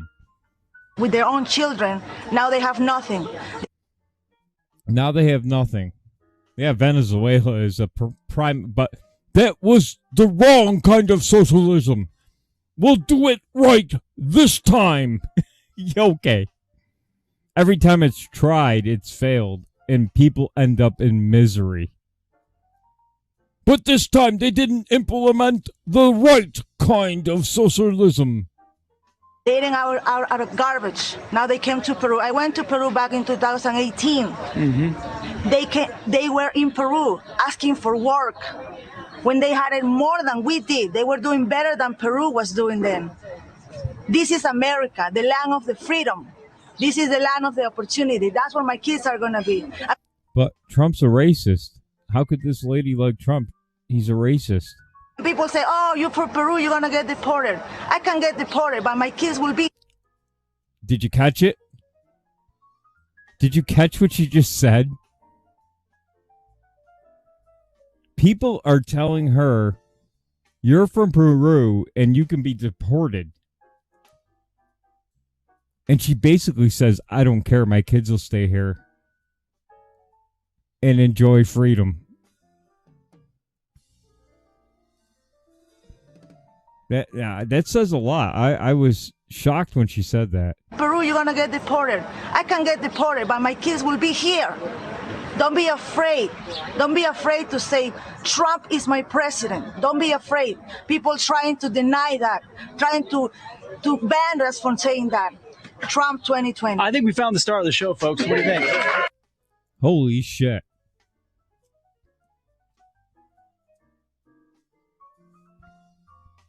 Kind of crushes the narrative that he hates immigrants He wants to put their kids in cages. When you see an actual immigrant from a socialist country say, I'll risk it because Trump is doing an awesome job and my kids will have a better life. Don't bring socialism here. Says a lot, I think. Speaking of Kim Klacik, who I may be stealing this off of Boogie's Friday night show. Don't forget to catch the Daily Boogie at 6:30 on Friday night, or 6 o'clock, sorry, on Friday night. She's the wrong kind of immigrant, says Kitty B in the chat. She's secretly a Klan member, I think, Kitty B. Kim Klacik. Here she is, not the viral commercial that she did, but here is Kim Klacik in an interview, and she does the same thing. Republicans should have this girl front and center at the convention. If they don't, they are idiots. I'm telling you, this girl is amazing. Okay? She is a well-groomed, intelligent person running for office in Baltimore. She's impressive. If she doesn't win, she's still very impressive.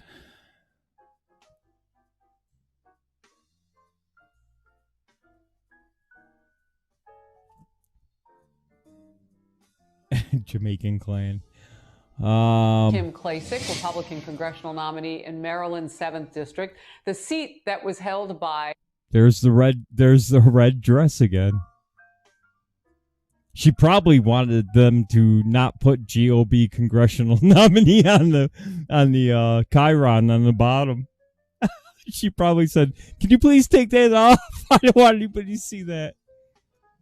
But she's wearing the red dress again. The late or a red dress. Elijah Cummings. Kimberly, it's great to see you today. I wanted you to come onto the program specifically to talk with you about that walk and talk that you've been doing.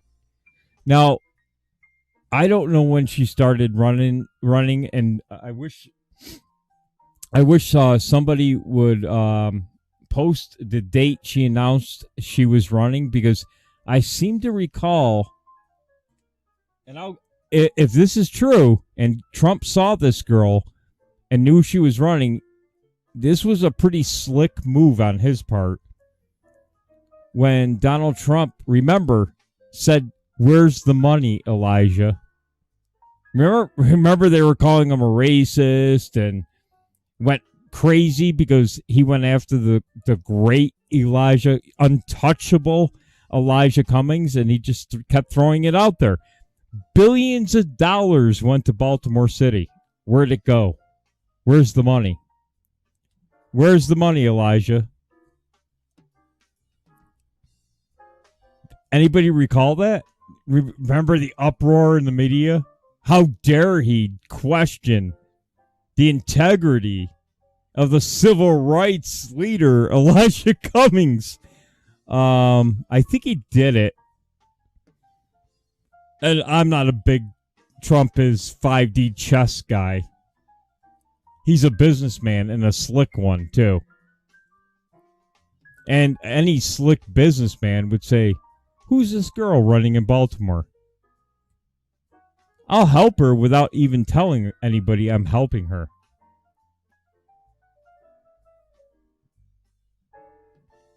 So that's what a smart businessman does. Puts it in your head in advance. And she runs the perfect commercial to marry up with, where did all the money go for Baltimore and Baltimore City? I'm not saying he's a genius. It's just smart business. That's how a businessman would work. A corporate businessman.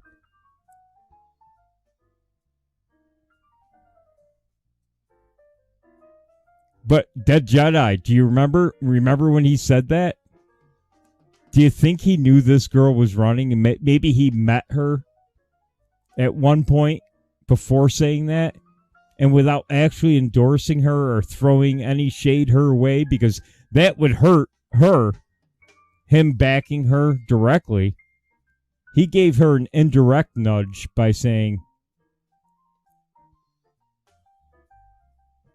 yeah, exactly. It wouldn't help her. Boogie Bumpers got my point much more clearly than I did. If he came out and directly endorsed her, it wouldn't hurt. It wouldn't help her. It would hurt her. So he threw some shade on Elijah Cummings early on in the race. Early on. Now she comes out in an ad and says all these millions of dollars disappeared in Baltimore. I'm not saying he's playing 5D chess. That's just what a smart, intelligent billionaire would do. And he's not tying himself to her at all. Although, if I was president, my first reaction was, who is this girl? She's incredible. You know, we need more of her. But he's keeping his distance.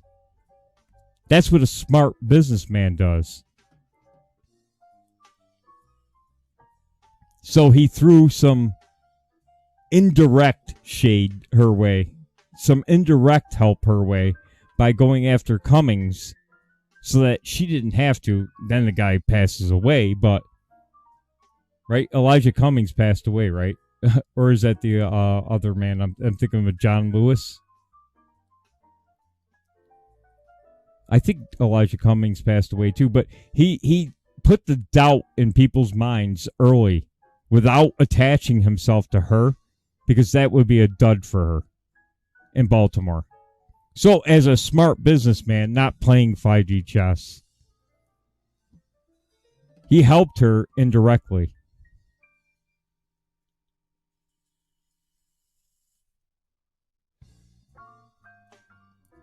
She's running. Kwesi Mfume, is he a I almost want to say,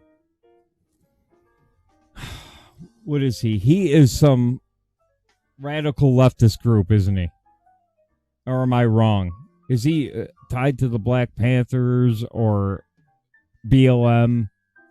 I've seen that name floated around before.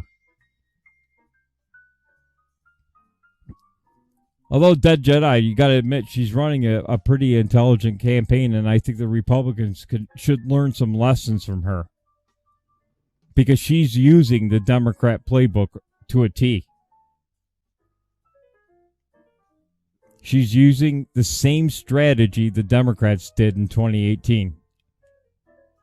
And yeah, she probably won't win. But I think you'll see this girl around beyond this. And I know it's a campaign thing, but there is a reason why you want the United States to see the before and after.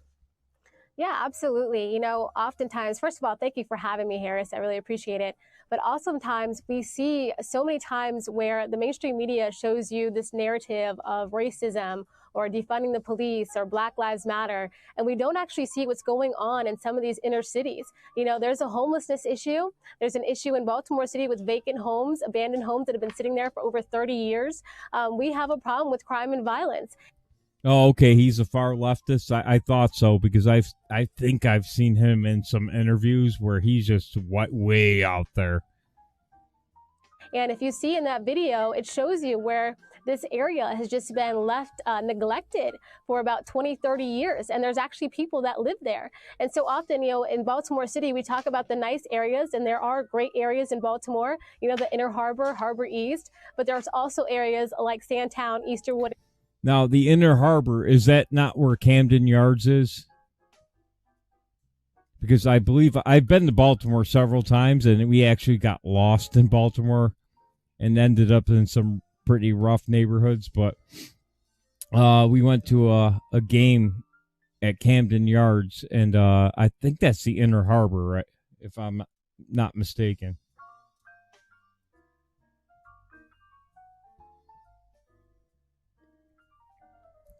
Yeah, she'll be around, and in the next election, she may fare well against Mafume if he does nothing. And Baltimore still looks the same. That's when people start looking and going, well, he did nothing.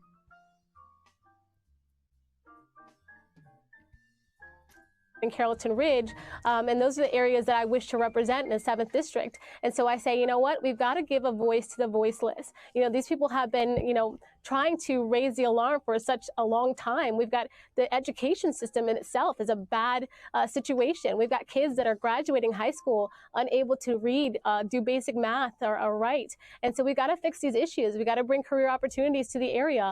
And that's why I'm running for Congress. And I wanted to show that in that video.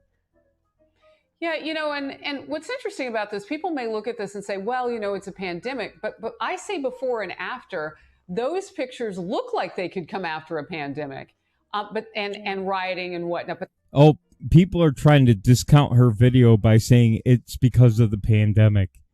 So, oh, it's like we were saying, people, you could tell them the sky is blue and it's still, no, it's not. Boogie's 100% right. that's not what that is. And so I want to go there with the conversation. The Democratic leadership that has been there, you have a choice. As a Black woman, I would have to think that you and I probably share some of the same assumptions that people have about us, like you're going to do a certain thing a certain way. Have Democrats asked you to team with them? What have they said? No, absolutely not. They keep me at arm's length because I do point out some of these issues. Harris, back in 2015, we had the riots in Baltimore City after the death of Freddie Gray. And at that point, they sent millions of federal dollars to the area. It's 2020, and as you can see, those... Remember what I said? You remember Trump said months ago, where'd the money go? But she's not even mentioning that Trump talked about it. Because, quite frankly, she can't. Trump can't go down there and support her, which is kind of sad.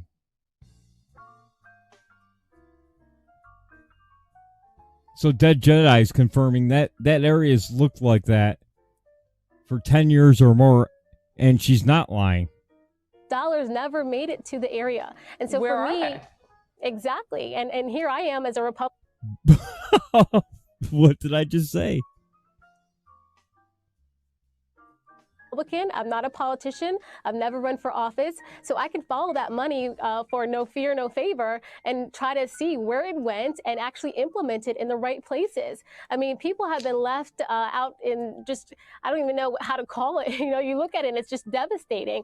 But people have been left, and now it's time to say, look, we're here for you. I walk the streets. I talk to them. I say, what will it take for you to vote for a Republican? And they tell me straight up, Kim, you're the first Republican that we've met. So there's a problem on both sides of the aisle. Republicans have to get in there and talk to people and let them know that there is an option. So that is such an interesting point. And we have...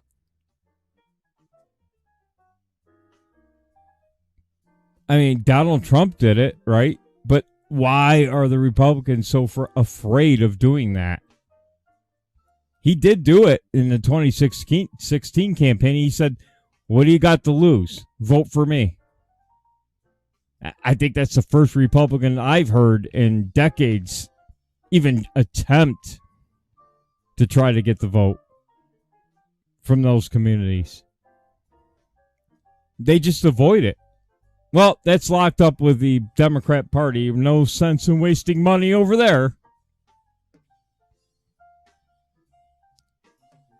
Guess what? Should have started wasting money over there about 15, 20 years ago. Should have started doing this 20 years ago. Put somebody up for election out there. Get them out in the street and talking. Eventually, a blind squirrel finds a nut. And they go, let's give this girl or guy a try. Our neighborhood still looks like shit. Maybe this person will do something different. But they don't even try. Heard that from Republicans such as Will Hurd in Texas, who said, look, he's going to leave Congress so he can work on the diversity in the Republican Party. You can't just have one voice out there. Kim Klasick, thank you very much for stopping by Outnumbered Overtime. Good to meet you. Thank you. Thank you so much. Need more of this. Need more of this. That's for sure.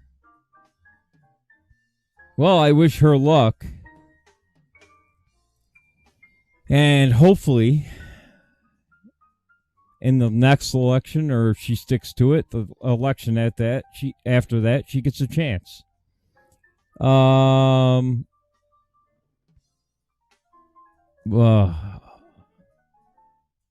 It's this.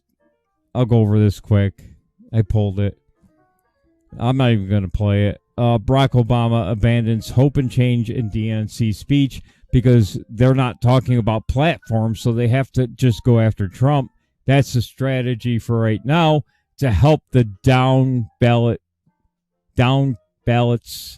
You got to help the Senate seats. You got to help the congressional seats. Don't worry so much about Joe. They're phoning it in now because he didn't talk about anything positive his entire speech, and I listened to it, and I don't think I can listen to it again, was racism, blah, blah, blah. That's not who we are. That's not who we are. Democracy is going to be lost. The country will no longer exist. The earth will no longer exist under Donald Trump. Okay. What's Joe going to do? Orange man bad. Orange man bad. Michelle has depression. That's the DNC platform.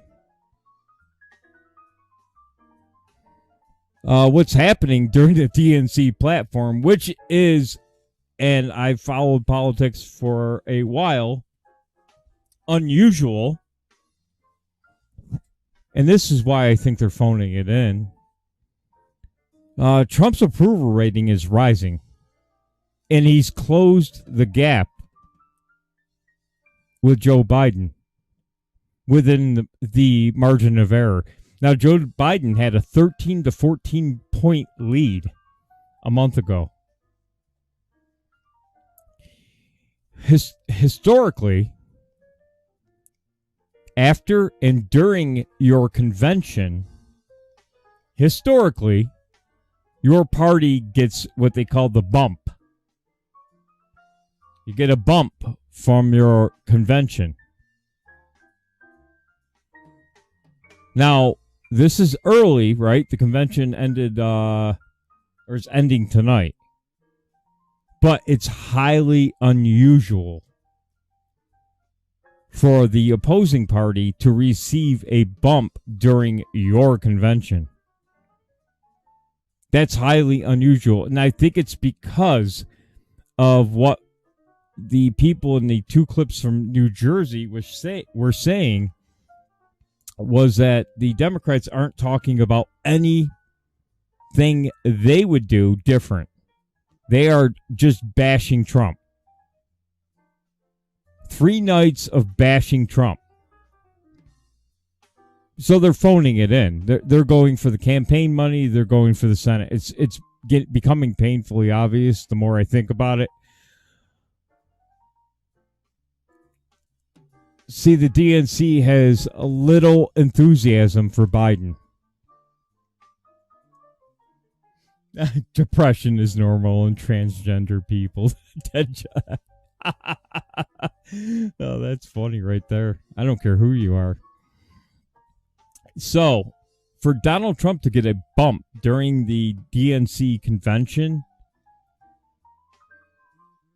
I mean, look at 2016. If you go back to the convention the DNC ran with Hillary Clinton, she was getting a bump every single day of the I don't know if that was a Freudian slip there, but she was rising in the polls. Not Bill's poll was rising. She was rising in the polls during the convention. This time, it's the exact opposite of what's going on. Because Biden, there is just no. He's not Barack Obama. He has no charisma. He's got some serious problems. I mean, hell, even Barack Obama told him not to run. And if he gets the nomination, Joe will fuck it up. So I think the Democrat Party knows. And when your opposing candidate, when the incumbent is getting a bump during your convention, you've got some serious problems, because historically that shouldn't be the case. A lot of times the candidate will get a bump when they select the vice presidential candidate. They didn't get it. Sorry, I think I got the coof. It's allergies. I got really bad allergies today. I woke up this morning, I couldn't even see. So they didn't even get a serious bump from Kamala Harris. And now during the convention, they are not getting a bump at all. So it just, it's not lining up for them and Joe. One real quick thing. Two. I got two more quick things, and then we'll do some funny videos, and then we'll get the hell out of here. Breitbart. So New York City is laying people off. They have no money. Do I look like I know what a JPEG is? I just want a picture of a goddamn hot dog. Thank you for the ice cream, Jesse. There's your picture of a hot dog. Bill de Blasio's wife has 14 staffers paid a total of $2 million. $2 million. $2 million as New York City deals with budget crisis. Why does his wife have 14 staffers? New York City can't even pick up the trash now, and they're spending $2 million on his wife.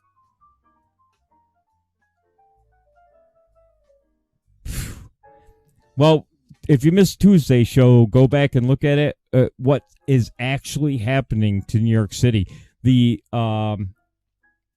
one of the largest towers in New York City is 90% empty.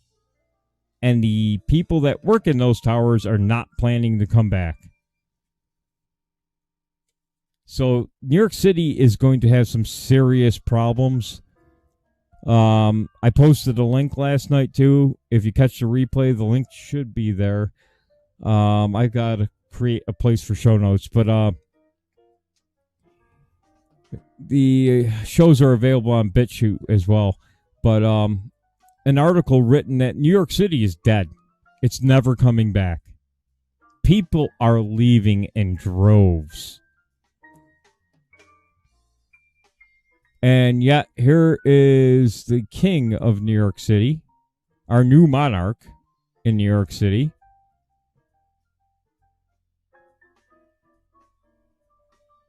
Whose wife has 14 staffers. I don't know. I don't know what's going to happen in New York City. Unfortunately, a lot of states are getting the New York City liberals, like Florida, Texas. And I tell you, they're going to go out there and they're going to vote blue because they never change their minds on anything. They're leaving New York City because the high taxes, garbage everywhere, overrun with crime, shootings, and they're going to your red state to wreck that state next. Congratulations, Florida. Yep. Last one, this man, Andrew Sampson.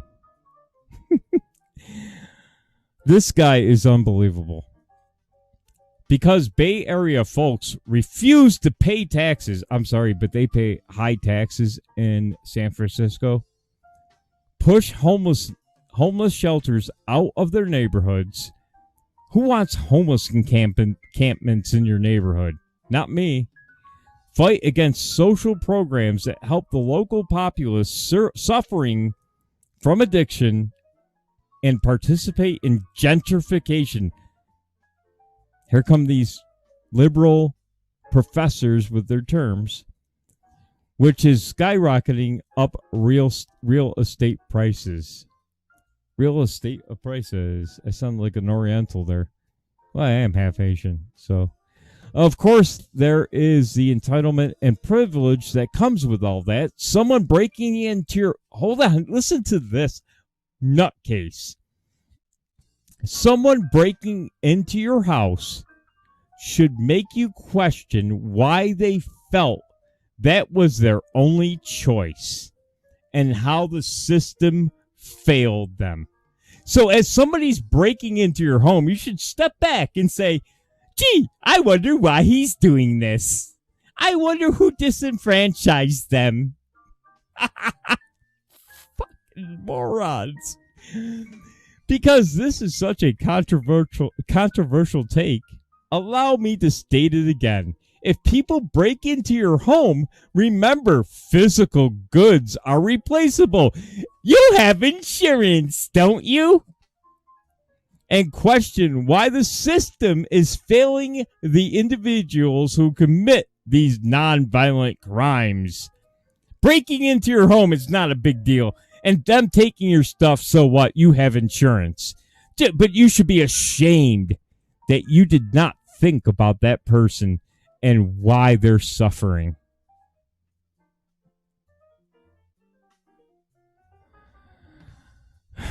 The system is failing these the individuals who commit these nonviolent crimes and how we should work together to improve it. Andrew Sampson, go fuck yourself. You want people to break into your house and you want to sit there and feel sorry for them and hand over all your shit? Have at it, retard. I say to people, get a fucking gun, learn how to use it, and someone home invades you, do what you got to do. Nobody has a right to your property because they're suffering. It's called laws. Even God has laws against that. Unbelievable. And there's people in there rationalizing this with them.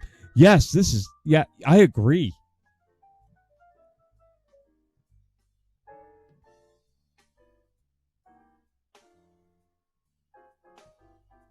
I mean, come on. Now we should let people home invade you, take your belongings, and we should feel sorry for them and just say, I got insurance.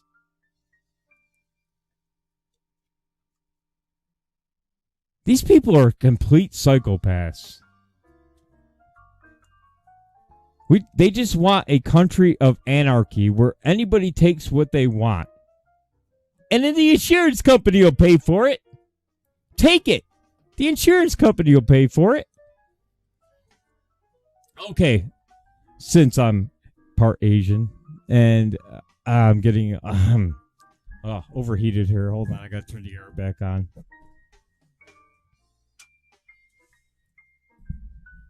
I'm not worried about paying the bill. Somebody else will pay the bill. The insurance company might pay the bill. We'll see how funny this is. I didn't get the chance to watch it. Top 5 weirdest Japanese game shows. Let's see if we all like them.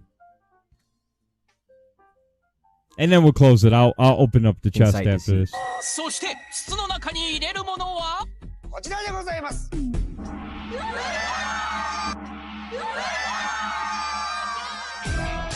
ちらのセミの素揚げでございます。ではセミを筒にスタンバイ。セミセ。あ、とってもいいや。とってもいいや。さあ、いいですか。ああ、マジか。では、生き相撲春場所開幕。Real quick, Jesse, on top of that, the insurance company takes the depreciation on your TV, laptop, and anything else that you had. Oh, geez. Your TV was a 56-inch screen, flat screen. It was a year old. Let's see, those run $1,000 minus $400 for depreciation. Right? Yeah, they do it with cars all the time, too. They screw you out of every dime they can. Oh.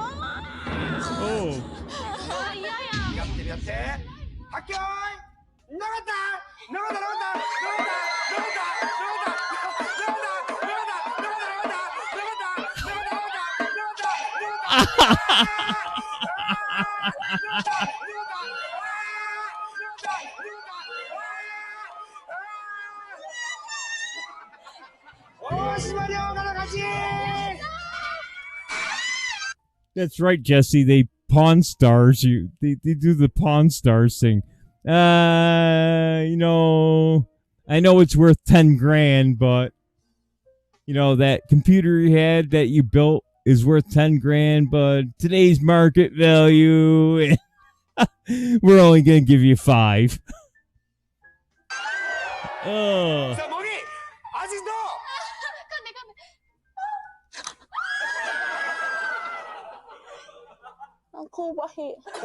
At number 4, I wasn't sure if these game shows would be able to get weirder than the number 5 spot, but I guess I can tell you right now that they do get weirder. And this one right here is this Japanese game show that has a bunch of guys up on this platform. They're all standing up there, and they're each standing on top of this little thing on this platform. And on it is like a catapult slash like slapper thing that basically hits them in the nuts. So when they answer a question wrong or something like that, they're going through people. It hits them in the nuts, and obviously that hurts very, very badly, but leave it to the Japanese, damn. I hate to be the guy that says it, but I wish, like, some of these shows were in English, because seeing people get hit in the nuts constantly would be pretty funny. I just realized after saying that I kind of sounded like a sadistic bastard there for a second.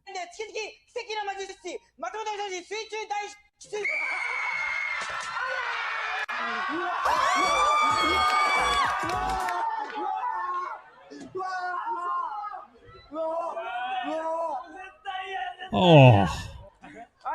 Oh. はい、行きましょう皆さんもよい第1回ガキの使いやらへんでチキチキ5分芸人救済と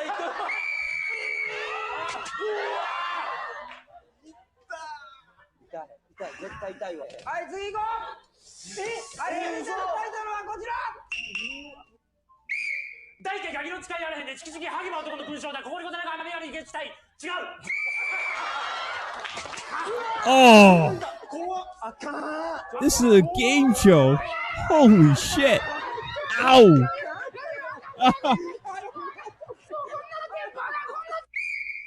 1回ガキの使いやらへんでチキチキ狂気乱舞男だらけぶった単純ですよ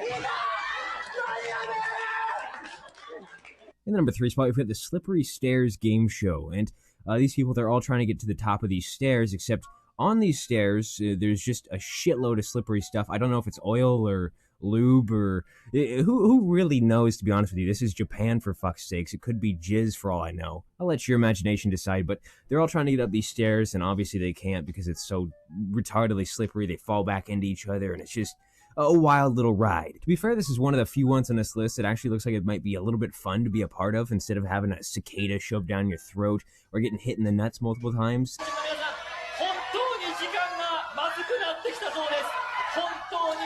放送時間がまずくなってきたそうです頑張ってください大悟か加野か大悟か加野かさあこの戦いはトップだそれぞれだ大悟一緒に落ちていった田中がトップ田中が鍵のように両手両足を使って田中の長い手足まさにこれがのために田中はカニのモノマネをやってきたとそう感じさせるカニ田中いけカニ田中がゆっくりと手足を伸ばし頂上にたどり着いてはないたどり着かなかった戦いは8分を経過しておりますで田野栄光が栄光をつかもうとしている10万円をつかもうとしている緑の田野栄光 Moving on to 2, this one's actually kind of interesting. It's a TV show called Candy or Not Candy, or at least that's it's something along the lines of that. But basically, these people or contestants on the show are given something or shown something, and they have to decide whether or not they think it's candy or not candy. So, say like a shoe is put up to their face.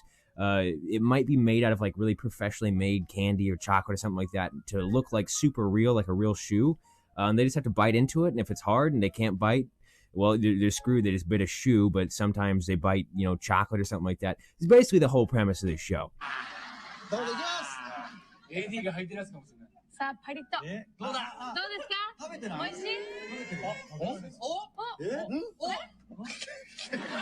お、口を開けてください。どうですか。パキッと。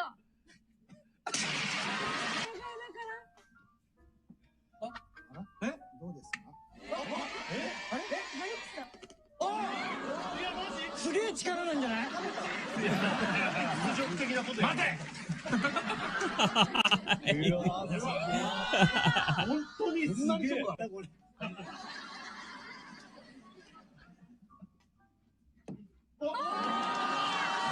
カレンダーを選び、これは普通のカレンダーだ。松岡はハンガーをチョイス。これは普通のハンガーです。怪しい怪しい。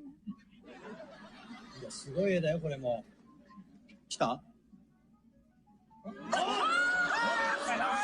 どうですか？どっち？プリンス。いや、硬そうだよ。And finally, the number one spot. I don't think this one's actually like a full-on game show. I think it's like a little extra thing on top of some show, but I don't really give a shit. I'm going to include it anyways. This is called the Wall of Boxes. So these people are hoisted up on top of these giant walls of boxes, and they have to choose a random number, and each number has like a certain thing that happens to them behind it. So some random shit happens, and the people come and try to like knock their boxes over depending on whichever number they got. It's weird. 20番さあ20番オープン。ローラゲンそうや。ローラ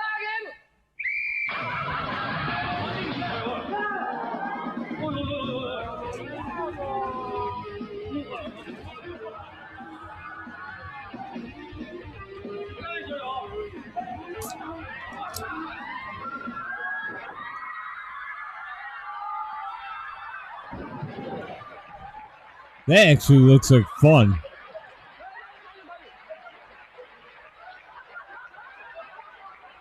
This actually looks like a lot of fun.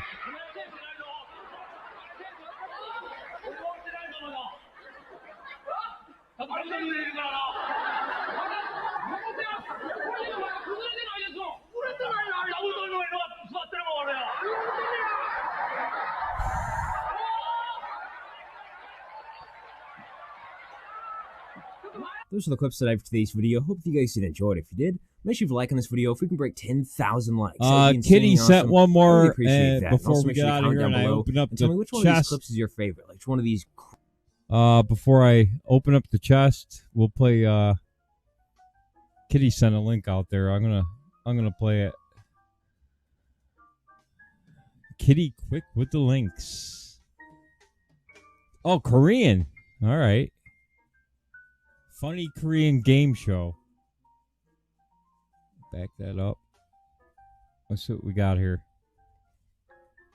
I'll pull up the video. 볼이 안에 나와주세요. 자, 입 대세요. 제가 양 조절할게요. 안 돼. 요령들 부려가지고. 자. 아니. 자. 벌써 부어? 이런 분들이 있어요. 벌써 빵 터진 거야. 벌써 터졌어. 아니. 이 생각만 해도 막 오는 거거든. 자, 손 올리고, 양손 올리고. 자, 준비. 협공하지 마세요. 협공하지 마세요. 지금은요. 협공은 안 해도 충분합니다. 제가 전혀 반응이 안 왔을 때는 협공하십시오라고 시간을 드리겠습니다. 준비. 간지럼이에요. 강하게 하면 안 됩니다. 자, 손 올리고요. 손 떨어뜨려. 자, 손 올려요. 올려, 빨리 올려, 빨리 준비. 올려.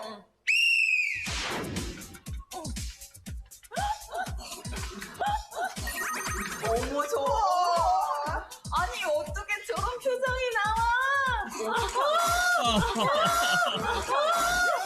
Oh. Kitty, where do you find this stuff?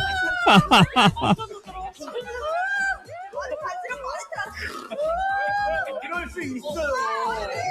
이게 아까 팀들은 정말 어떻게 보면 비정상적인 거예요. 야 이거 어떻게 잡아? 자, 안 들어. 아름양 승리. 네? 자, 계속해서 어허 미호 규리 나와 있어요. 준비.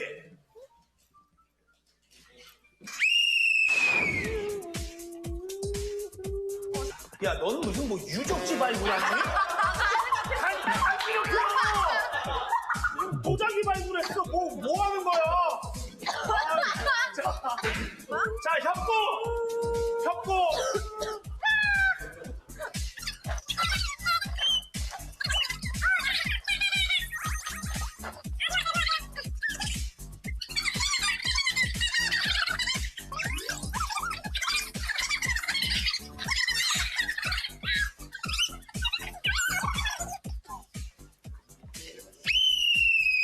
무승부.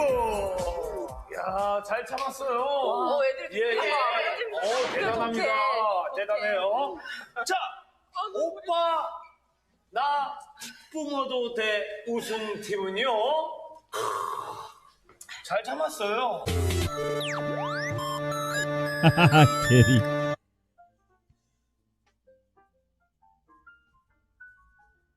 Oh, we got more here.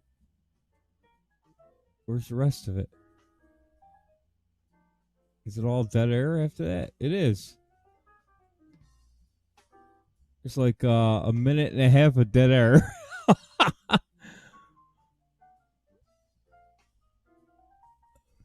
New party game. There you go. All right, that's all I got. Oh, wait a minute. What the hell is this one? Oh.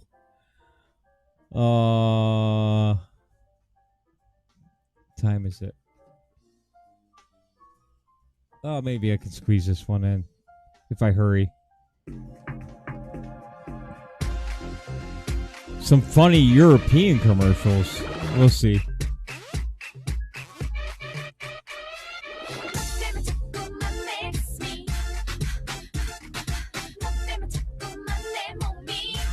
What's on here? Hold on. Just imagine. Oh, there was more.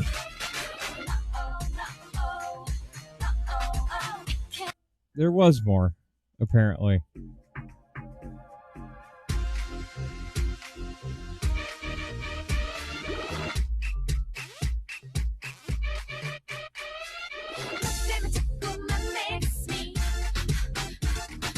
What the heck?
Boy, the Asians come up with some wild game shows.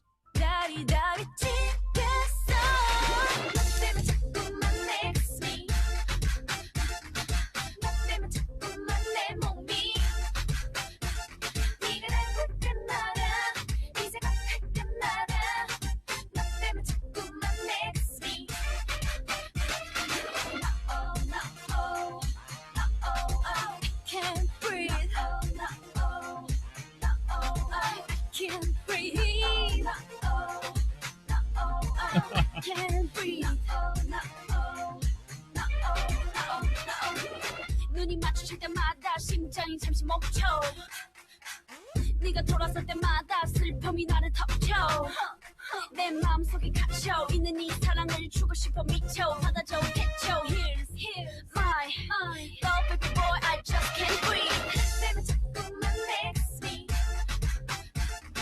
너 때문에 자꾸만 내 몸이 네가 날 볼 때마다 네 생각할 때마다 너 때문에 자꾸만 next me No, no, no, no, I can't breathe No, no, no, I can't breathe No, no, I can't breathe No, no, no, no. All right, guys, I'll catch you Saturday night with Doc Martin at 8 o'clock. And then 9 o'clock's the Speakeasy. Don't forget, tomorrow night's the Daily Boogie at 6. And don't forget all the other shows that Kitty was so great to put the links in on. Major Time, Joy of Pessy, Irrational Times, the great Irrational Times, JJ Stoner, who I listened to today, Royce from Daywave, although he owes somebody a major apology about putting the carts back in the cart corral. Daywave, Nightwave, and Revenge of the Sis. UK Neil, Coffee Talk with Sandra, who's on tonight. Kimmy Y Censored is on tonight, 10:30, 11, somewhere around there, Eastern Time, with Angst and Giggles. I have to watch a replay. I'm in bed by then. We'll catch you on Saturday night. Thank you all for coming. Oh, I got to open up the chest. I always forget.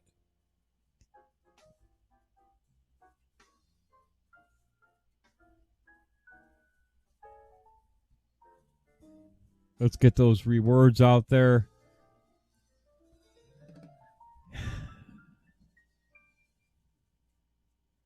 Yeah, that I don't know about Royce. I was on Team Royce until just unbelievable.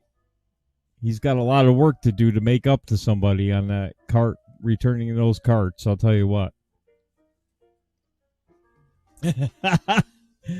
Good night, everybody. There's your winners, Jesse, Kitty, and Evil Ian. Thank you all for coming. We'll see you on Saturday night, and then me again next week, Tuesday and Thursday. Have a great night. And don't forget to catch Irrational Times. I think he's on in about 1 minute.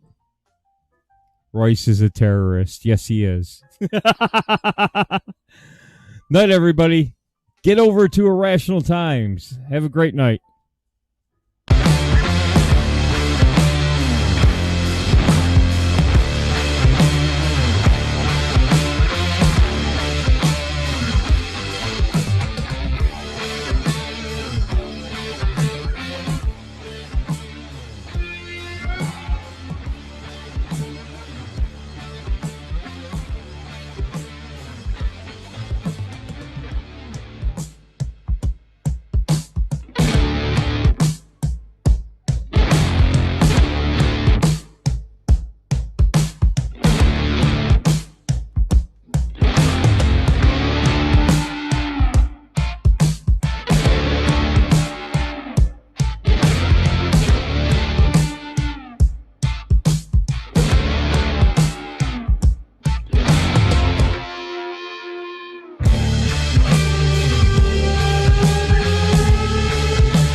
someday.